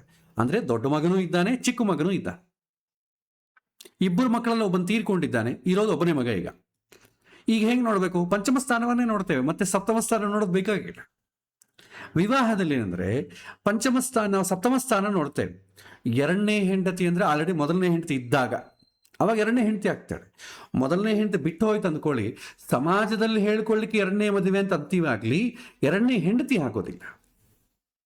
ಆಕೆ ಮೊದಲ ಹೆಂಡತಿ ಆಗ್ತಾಳೆ ಹಾಗೆ, ಯಾಕಂದ್ರೆ ಮೊದಲ ಹೆಂಡತಿ ಬಿಟ್ಟು ಹೋದ್ಲು, ಸಂಬಂಧ ಏನೂ ಇಲ್ಲ, ಬಿಡಿಸಿಕೊಂಡಿದ್ದಾಯಿತು. ಈಗ ಇರೋದು ಒಂದೇ ಹೆಂಡತಿ, ಎರಡು ಹೆಂಡತಿಯರು ಇಲ್ಲ. ಸೊ ನಾವೇನು ನೋಡ್ತೇವೆ, ಟೆಕ್ನಿಕಲಿ ನಾವು ಸಪ್ತಮ ಸ್ಥಾನವನ್ನೇ ಇದೇ ರೀತಿ ನೋಡ್ತೇವೆ. ಒಂದು ಹೆಂಡತಿ ಇದ್ದು ಎರಡನೇ ಹೆಂಡತಿ ಕೂಡ ಇದ್ದಾಳೆ ಅಂತಂದಾಗ ಆವಾಗ ನೋಡುವ ಪದ್ಧತಿ ಬೇರೆ. ಅದು ಇವತ್ತಿನ ನಮ್ಮ ಭಾರತ ಸಮಾಜ ಒಪ್ಪೋದಿಲ್ಲ. ಹಾಗಾಗಿ ಅದ್ರ ಬಗ್ಗೆ ನೋಡೋದು ಬೇಡ. ಯಾರು ಎರಡನೇ ಮದುವೆ ಆಗಲಿ, ಮೂರನೇ ಮದುವೆ ಆಗಲಿ, ಯಾವುದಾಗಲಿ ನೋಡೋ ಪದ್ಧತಿ ಒಂದೇ. ಸ್ಥಾನ ಬಲ, ಕಾರಕ ಬಲ, ಆಧಿಪತ್ಯ ಬಲ. ಎರಡನೇ ಮನೆ ಸಪ್ತಮ ಸ್ಥಾನ, ಸಪ್ತಮ ಕಾರಕ, ಸಪ್ತಮಾಧಿಪತಿ. ಒಂದು ವೇಳೆ ಮೊದಲನೇ ಹೆಂಡತಿ ಇದ್ದು ಎರಡನೇ ಹೆಂಡತಿಯನ್ನು ನೋಡಬೇಕಾದ್ರೆ ಸಪ್ತಮ ಲಗ್ನವನ್ನು ನೋಡ್ತೇವೆ. ಬಟ್ ಆ ಸ್ಥಿತಿ ಇಲ್ಲ. ಹಾಗಾಗಿ ನೀವು ಯಥಾರೀತಿ ಕಳತ್ರ ಸ್ಥಾನವನ್ನೇ ನೋಡಿ. ನೆಕ್ಸ್ಟ್, ಕರ್ಮ ಸಂಬಂಧವಾದಂಥ ಸಂಬಂಧಗಳ ಸಂಬಂಧ ನೋಡಿದ್ರೆ, ಒಳ್ಳೆಯ ಸಂಬಂಧಗಳು ಯಾಕೆ ಮುಂದೆ ಸಾಗ್ತಾ ಇಲ್ಲ? ಒಳ್ಳೆಯ ಸಂಬಂಧ ಬರಬೇಕು ಅಂದರೆ ಏನು? ನನ್ನ ರಿಕ್ವೈರ್ಮೆಂಟು ಬರ್ತಾ ಇಲ್ಲ ಅಂದರೆ ಅರ್ಥ ಏನು? ಸಪ್ತಮಾಧಿಪತಿ ಬಲ. ಆಮೇಲೆ ಆಟಿಟ್ಯೂಡು, ಬರುವಂಥ ಹುಡುಗಿ ಅಥವಾ ಹುಡುಗನ ಆಟಿಟ್ಯೂಡ್ ಹೇಗೆ ನೋಡ್ತೇವೆ? ಸಪ್ತಮ ಕಾರಕನ ನೋಡ್ತೇವೆ. ಅಂದರೆ ಈ ಪ್ರಶ್ನೆ ಬಂದಾಗ ಸಪ್ತಮ ಕಾರಕನನ್ನು, ಸಪ್ತಮಾಧಿಪತಿಯನ್ನು ನೋಡಬೇಕು. ಬಂಧ ಸಂಬಂಧಗಳು ಯಾಕೆ ಮುರಿದು ಹೋಗ್ತಾ ಇದೆ? ಇನ್ನು ಮದುವೆ ಆದರೆ ಸಪ್ತಮ ಕಾರಕ ಬರ್ತಾನೆ, ಶುಕ್ರ ಬರ್ತಾನೆ. ಮದುವೆ ಆಗದೇ ಇದ್ದಾಗ ಸಂಬಂಧಗಳು ಮುರಿದು ಹೋಗ್ತಾ ಇದೆ ಅಂತಂದರೆ ಸಪ್ತಮಾಧಿಪತಿಯನ್ನೇ ನೋಡ್ತೇವೆ. ಮದುವೆ ಆದಮೇಲೆ ಡೈವರ್ಸ್ ಆಗ್ತಾ ಇದೆ ಅಂದರೆ ಕಾರಕನ್ನು ಕೂಡ ನೋಡ್ತೇವೆ. ಮದುವೆಗೆ ಮುಂಚೆ ಶಾರೀರಿಕವಾದ ಸಂಬಂಧ ಇರೋದಿಲ್ಲ, ಆದ ಕಾರಣ ಬರೀ ಸಪ್ತಮ ಅಧಿಪತಿಯನ್ನೇ ನೋಡ್ತೇವೆ. ಹುಡುಗಿ ಮತ್ತು ಹುಡುಗ ನೋಡಿದ ಮೇಲೆ ಮಾತುಗಳು ನಿಂತು ಹೋಗ್ತಾ ಇದೆ, ದಶೆ ಬರೋದಿಲ್ಲ, ರಿಕ್ವೈರ್ಮೆಂಟ್ಸ್ ಮಿಸ್ ಮ್ಯಾಚ್ ಆದರೆ ಆ ರೀತಿ ಆಗ್ತದೆ. ಕುಟುಂಬದವರು ಒಪ್ಪದೇ ಇರುವಂಥ ಯೋಗ ಇದೆಯೋ? ಕುಟುಂಬದವರು ಒಪ್ಪದೇ ಇರುವಂಥ ಯೋಗ ಇದೆಯೋ ಅಂತಂಬೋದಕ್ಕೆ ರಾಹು ಏನಾದರೂ ಸಂಬಂಧ ಬಂದರೆ, ಕುಟುಂಬ ಸ್ಥಾನ ಏನಾದರೂ ಬಲಹೀನವಾದರೆ ಒಪ್ಪೋದಕ್ಕೆ ಅವಕಾಶ ಕಡಿಮೆ. ಸೊ ಇವತ್ತು ಕುಟುಂಬದವ್ರನ್ನ ಒಪ್ಪಿಸಿ ಮದುವೆ ಮಾಡಿಕೊಳ್ಳಬೇಕು ಅಂತ ಅಂಬುವ ಅವಕಾಶ ತುಂಬ ಕಡಿಮೆ. ಆದರೂ ಕುಟುಂಬ ಸ್ಥಾನವನ್ನು ಅನಲೈಸ್ ಮಾಡಿದಾಗ ಈ ಪ್ರಶ್ನೆಯನ್ನು ನೋಡೋಣ. ನೆಕ್ಸ್ಟ್ ಕ್ಲಾಸ್ ಕುಟುಂಬ ಸ್ಥಾನದ ಬಗ್ಗೆ ಹೇಳೋಣ, ಅದ್ರ ಬಗ್ಗೆ ಚರ್ಚೆ ಮಾಡೋಣ. ಲವ್ ಮ್ಯಾರೇಜ್ ಆಗುತ್ತೋ ಅರೇಂಜ್ಡ್ ಮ್ಯಾರೇಜ್ ಆಗುತ್ತೋ? ಇವತ್ತು ಅರೇಂಜ್ಡ್ ಮ್ಯಾರೇಜಸ್ಸೇ ಇಲ್ಲ, ಇರೋದೇ ಲವ್ ಮ್ಯಾರೇಜ್. ಅರೇಂಜ್ಡ್ ಮ್ಯಾರೇಜ್ ಅಂತಂದರೆ ಹುಡುಗ ಹುಡುಗಿ ಅವರ ಇಷ್ಟಗಳಿಗೆ ಸಂಬಂಧ ಇಲ್ಲದೆ ಅವರವರ ಹುಡುಗಿ ಅಥವಾ ಹುಡುಗ ಯೋಗಕ್ಷೇಮ ಹೇಗಿದ್ರೆ ಚೆನ್ನಾಗಿರುತ್ತೆ ಅಂತೇಳಿ ಅಪ್ಪ ಅಮ್ಮಂದ್ರೆ ಡಿಸೈಡ್ ಮಾಡಿ ತಾವು ಸೆಲೆಕ್ಟ್ ಮಾಡಿದರೆ, ಮಕ್ಕಳಿಗೆ ಸಂಬಂಧ ಇಲ್ಲದೆ, ಅದನ್ನು ಅರೇಂಜ್ಡ್ ಮ್ಯಾರೇಜ್ ಅಂತೀವಿ. ಇವತ್ತು ಅರೇಂಜ್ಡ್ ಮ್ಯಾರೇಜ್ ಇಲ್ಲ. ತಂದೆ ತಾಯಿಗಳು ಮಕ್ಕಳ ಇಷ್ಟಗಳ ಪ್ರಕಾರವೇ ಮುಂದುವರಿತಾರೆ. ಸಂಬಂಧ ನೋಡ್ಬೇಕಾದ್ರೆ ಕೊಟ್ಟೋಡಮ್ಮ ಫೋಟೋ ತೋರಿಸ್ತಾರೆ, ಇದಿಷ್ಟವಮ್ಮ, ಇದಿಷ್ಟವಪ್ಪ, ನೀವು ಓಕೆ ಅಂದರೆ ನಾನು ಮುಂದುವರಿತೇನೆ ಅಂತ ಹೇಳ್ತಾರೆ. ಆಯ್ಕೆ ಯಾರ್ದಿಲ್ಲಿ? ಹುಡುಗ ಹುಡುಗಿ ಅಂದೆ. ನೀವು ಅದು ಏನಂತೇವೆ, ಕನ್ವೆನ್ಷನಲ್ಲ ಅನ್ಕನ್ವೆನ್ಷನಲ್ ಅವ ಡಿಫ್ರೆಂಟ್. ಅಪ್ಪ ಅಮ್ಮದ ಪ್ರಾಸೆಸ್ನ ಇನ್ವಾಲ್ವ್ ಮಾಡದೆ ನೀವೇ ಆಯ್ಕೆ ಮಾಡಿಕೊಂಡು ಮುಂದುವರೆದ್ರೆ ಅದು ನಾವು ಲವ್ ಮ್ಯಾರೇಜ್ ಅಂತೇವೆ. ನಾವು ಲವ್ ಮಾಡಿಕೊಂಡು ಅಪ್ಪ ಅಮ್ಮನ ಮುಂದಿಟ್ಟು ನೀವು ಮುಂದಿದ್ದು ಮಾಡ್ರಿ ಅಂತಂದರೆ ಇವತ್ತಿನ ಕಾಲ ಅರೇಂಜ್ಡ್ ಮ್ಯಾರೇಜ್ ಅಂತೇವೆ. ಆದರೆ ಶಾಸ್ತ್ರದ ಪ್ರಕಾರ ಎರಡನ್ನೂ ಲವ್ ಮ್ಯಾರೇಜ್ ಅಂತಲೇ ಕರಿತೇವೆ. ಆಯ್ಕೆ ಅಂತ ಅಂಬೋದು ಮಕ್ಕಳದಾದರೆ ಅದು ಲವ್ ಮ್ಯಾರೇಜ್. ಸೊ ಶಾಸ್ತ್ರ ಪ್ರಕಾರ ನೀವು ನೋಡಬೇಕಾದ್ರೆ ಅರೇಂಜ್ಡ್ ಮ್ಯಾರೇಜ್ ಎಂಬುದು ಚತುರ್ಥ ಸ್ಥಾನವನ್ನು ನೋಡ್ತೇವೆ, ಲವ್ ಮ್ಯಾರೇಜ್ ಎಂಬುದು ಪಂಚಮ ಸ್ಥಾನವನ್ನು ನೋಡ್ತೇವೆ. ಇವತ್ತೆಲ್ಲ ಲವ್ ಮ್ಯಾರೇಜ್ಗಳೇ ಆದ ಕಾರಣ ಪ್ರತ್ಯೇಕವಾಗಿ ಏನೂ ಬರೋದಿಲ್ಲ. ಆದರೆ ಯಾರಾದರೂ ಮನಸ್ಸಮಾಧಾನಕ್ಕೋಸ್ಕರ ಅರೇಂಜ್ಡ್ ಮ್ಯಾರೇಜ್ ಆಗುತ್ತಾ ಅಂದರೆ ಚತುರ್ಥ ಸ್ಥಾನಕ್ಕೂ ಸಪ್ತಮಕ್ಕೂ ಸಂಬಂಧ ಬಂದರೆ ಲವ್ ಮ್ಯಾರೇಜ್ ಆಗ್ಲಿಕ್ಕೆ, ಈ ಅರೇಂಜ್ಡ್ ಮ್ಯಾರೇಜ್ ಆಗ್ಲಿಕ್ಕೆ ಅವಕಾಶಗಳು ಜಾಸ್ತಿ. ಪಂಚಮಕ್ಕೆ ಸಂಬಂಧ ಬಂತು ಅಂದ್ಕೊಳ್ಳಿ, ಲವ್ ಮ್ಯಾರೇಜ್ ಆಗ್ಲಿಕ್ಕೆ ಜಾಸ್ತಿ ಅವಕಾಶ. ಹೀಗೆ ನಾವು ನೋಡ್ತೇವೆ. ಆಮೇಲೆ ಲವ್ ಮ್ಯಾರೇಜ್ ಆದರೆ ಯಶಸ್ವಿ ಆಗುತ್ತದೆ, ಇದಕ್ಕೆ ಬೇರೆ ಕಾಂಬಿನೇಷನ್ಸ್ ಇದೆ. ಶುಭ ಗ್ರಹಗಳ ಸಂಬಂಧ ಬರಬೇಕು. ಸಪ್ತಮ ಸ್ಥಾನಕ್ಕಾಗಲಿ ಶುಕ್ರಕ್ಕಾಗಲಿ ಪಂಚಮ ಸಂಬಂಧ ಇದ್ದು ಶುಭ ಗ್ರಹಗಳ ಪಾಸಿಟಿವ್ ಇದ್ದರೆ ಲವ್ ಮ್ಯಾರೇಜ್ ಮುಂದುವರಿತದೆ. ಪಾಪಗ್ರಹಗಳ ಸಂಬಂಧ ಬಂದರೆ ಲವ್ ಫೇಲ್ ಆಗ್ತದೆ. ಇದಕ್ಕೆ ಒಂದು ಸಪ್ರೇಟ್ ಟಾಪಿಕ್ಗೆ ನಾವು ನೋಡಿ ಎಕ್ಸ್ಪ್ಲೈನ್ ಮಾಡೋಣ. ಸೊ ಕುಟುಂಬ ವಿರೋಧ ಎದುರಾಗುತ್ತಾ? ಲವ್ ಅಂದರೆ ಅದೇ ತಾನೇ, ಇದು ಒಂದಕ್ಕೊಂದು ಲಿಂಕ್. ಇದು ಒಂದು ವಿಷಯನ ಒಂದು ಗ್ರಹ ನೋಡಿ ಎಲ್ಲವೂ ಬಂದ್ಬಿಡ್ತದೆ. ಇದೆಲ್ಲ ಆಗುವಂಥ ಕಾಂಪ್ಲಿಕೇಶನ್ಸ್ ಇದೆಲ್ಲ. ಅರೇಂಜ್ಡ್ ಮ್ಯಾರೇಜ್ ಸುರಕ್ಷಿತವೋ ಲವ್ ಮ್ಯಾರೇಜ್ ಸುರಕ್ಷಿತವೋ? ಇದು ಜನರಲ್ ಕ್ವಶನ್. ಇದು ಅವನ ಜಾತಕದಲ್ಲಿ ನೋಡಬೇಕಾದ್ರೆ ಯಾರಿಗಾಗಲೂ ಅರೇಂಜ್ಡ್ ಮ್ಯಾರೇಜ್ ಅಂತಂಬೋದು ಲವ್ ಮ್ಯಾರೇಜ್ಗಿಂತಲೂ ಸೇಫ್ ಅಷ್ಟೇ. ಅಂದರೆ ಪ್ರಾಬ್ಲಮ್ಸ್ ಇರಲ್ಲ ಅಂತ ಅರ್ಥಲ್ಲ, ಪ್ರಾಬ್ಲಮ್ಸ್ ಇದ್ದೇ ಇರುತ್ತೆ. ಸ್ವಲ್ಪ ಸೇಫ್. ಯಾಕೆಂತಂದರೆ ಬೇರೆ ಬೇರೆ ಕ್ರೈಟೀರಿಯಾಸ್ ಎಲ್ಲ ನಾವು ನೋಡ್ತೇವೆ. ಬರೀ ಹುಡುಗಿ ಇಷ್ಟಪಟ್ಟಂಥ ಹುಡುಗಿ ಅಥವಾ ಹುಡುಗ ಒಂದೇ ಅಲ್ಲದೆ ಬೇರೆ ಕ್ರೈಟೀರಿಯಾಸ್ ಕೂಡ ನೋಡ್ತೇವೆ. ಹಾಗಾಗಿ ಅದು ಕ್ಷೇಮ. ಆಮೇಲೆ ಅರೇಂಜ್ಡ್ ಮ್ಯಾರೇಜ್ ಬಗ್ಗೆ ನೀವು ನೋಡಬೇಕಾದ್ರೆ ಚತುರ್ಥ ಸ್ಥಾನ, ಚತುರ್ಥ ಕಾರಕ, ಚತುರ್ಥಾಧಿಪತಿಯನ್ನು ನೋಡ್ತೇವೆ. ಇಲ್ಲಿ ಚತುರ್ಥ ಕಾರಕ ಯಾರಾಗ್ತಾರೆ ಅಂದರೆ ಚಂದ್ರ ಆಗ್ತಾನೆ. ಗೃಹ ಶಾಂತಿ. ನಿಮ್ಗೆ ಎಸ್ಪೆಷಲಿ ಅರೇಂಜ್ಡ್ ಮ್ಯಾರೇಜೇ ಚೆನ್ನಾಗಿರುತ್ತಾ ಆಗುತ್ತಾ ಅಂತಂದರೆ ಚತುರ್ಥ ಸ್ಥಾನ, ಚತುರ್ಥ ಕಾರಕ ಆದಂಥ ಚಂದ್ರ, ಚತುರ್ಥಾಧಿಪತಿಯನ್ನು ನೋಡಿ. ಅದು ಬಲಿಷ್ಠವಾಗಿತ್ತು ಅಂದ್ಕೊಳ್ಳಿ, ಪಂಚಮಕ್ಕಿಂತಲೂ ಅರೇಂಜ್ಡ್ ಮ್ಯಾರೇಜ್ ಆಗಲಿಕ್ಕೆ ಅವಕಾಶ ಉಂಟು. ವೀಕ್ ಆಗಿದ್ರೆ ಅವಕಾಶ ಇಲ್ಲ. ಆಮೇಲೆ ಪಾರ್ಟ್ನರ್ಗೆ ಸಂಬಂಧಪಟ್ಟ, ಸ್ವಭಾವಕ್ಕೆ ಸಂಬಂಧಪಟ್ಟ ಪ್ರಶ್ನೆಗಳು. ಮದುವೆ ನಂತರ ಸುಖ ಜೀವನ ಇರುತ್ತಾ? ಶುಕ್ರ ಚೆನ್ನಾಗಿರಬೇಕು, ಕಳತ್ರ ಕಾರಣ. ಡಿವರ್ಸ್ ಆಗೋ ಯೋಗ ಇದೆಯಾ? ಶುಕ್ರನ್ನೇ ನೋಡಿ. ಹೆಚ್ಚು ಪ್ರಾಬ್ಲಮ್ ಆಗೋದು ಶುಕ್ರನೇ. ಯಾಕೆಂದರೆ ಪ್ರೀತಿ ಅಲ್ವಾ, ಯಾವ ಡೈವರ್ಸ್ ಆಗುತ್ತೆ? ಗಂಡ ಹೆಂಡತಿಯರ ಮಧ್ಯ ಒಂದು ಅನುಮಾನಗಳು ಜಾಸ್ತಿ ಆದಾಗ, ಭ್ರಮೆ, ಅನುಮಾನ, ಪ್ರೀತಿ ಕಡಿಮೆ ಆದಾಗ ನಮಗೆ ಡಿವರ್ಸ್ ಆಗುತ್ತೆ. ಸೊ ಶುಕ್ರ ಚೆನ್ನಾಗಿರಬೇಕು. ಸೊ ಸೆಪರೇಷನ್ ಆಗುವ ಸೂಚನೆ ಇದೆಯಾ?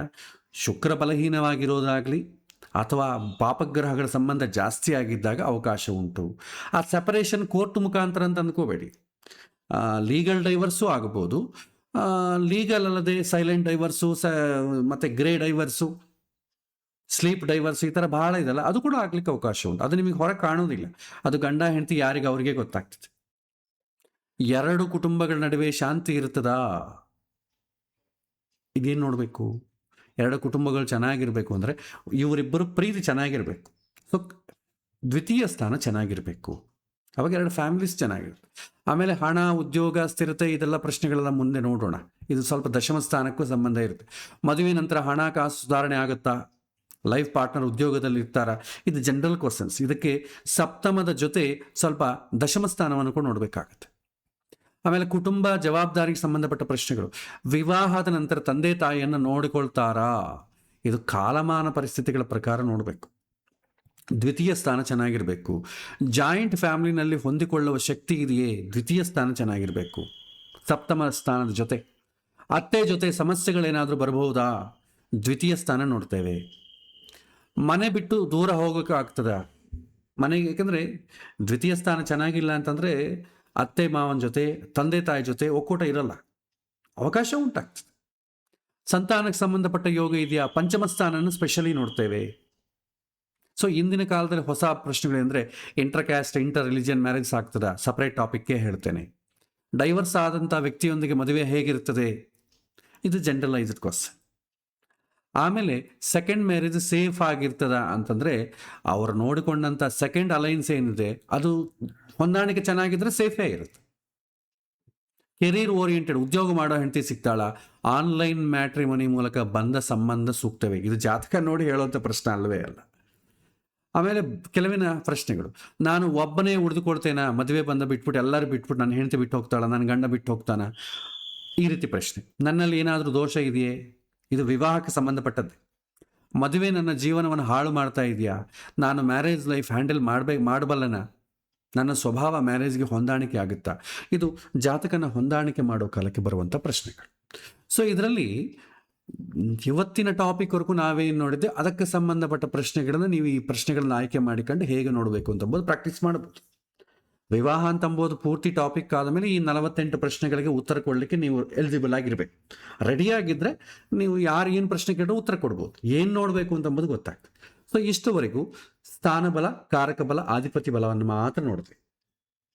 ಸ್ಥಾನಬಲ ಚೆನ್ನಾಗಿದ್ದರೆ ಒಳ್ಳೆ ಆಟಿಟ್ಯೂಡು, ಕಾರಕ ಬಲ ಚೆನ್ನಾಗಿದ್ದರೆ ದಾಂಪತ್ಯದ ಸುಖ, ಆಧಿಪತ್ಯ ಬಲ ಚೆನ್ನಾಗಿದ್ದರೆ ನೀವು ಅಂದುಕೊಂಡಂಥ ಹುಡುಗಿ ಅಥವಾ ಹುಡುಗ ಸಿಗಲಿಕ್ಕೆ ಅವಕಾಶ. ಸೊ ಇಷ್ಟು ಮಾತ್ರ ನಾವು ಇದು ಜಾತಕದಿಂದ ನಾವು ತಿಳ್ಕೊಳ್ಬೋದು. ಸೊ ಇದು ಇವತ್ತಿನ ಪಾಠ. ಸೊ ಇವತ್ತಿನ ಪಾಠದಲ್ಲಿ ನಿಮಗೇನಾದರೂ ಪ್ರಶ್ನೆಗಳೇನಾದರೂ ಇದ್ದರೆ ನೀವು ಕೇಳ್ಬೋದು. ಒಂದು ನಿಮಿಷ, ಇದನ್ನು ನಾನು ಆಲ್ರೆಡಿ ಎಕ್ಸ್ಪ್ಲೈನ್ ಮಾಡಿದ್ದೆ.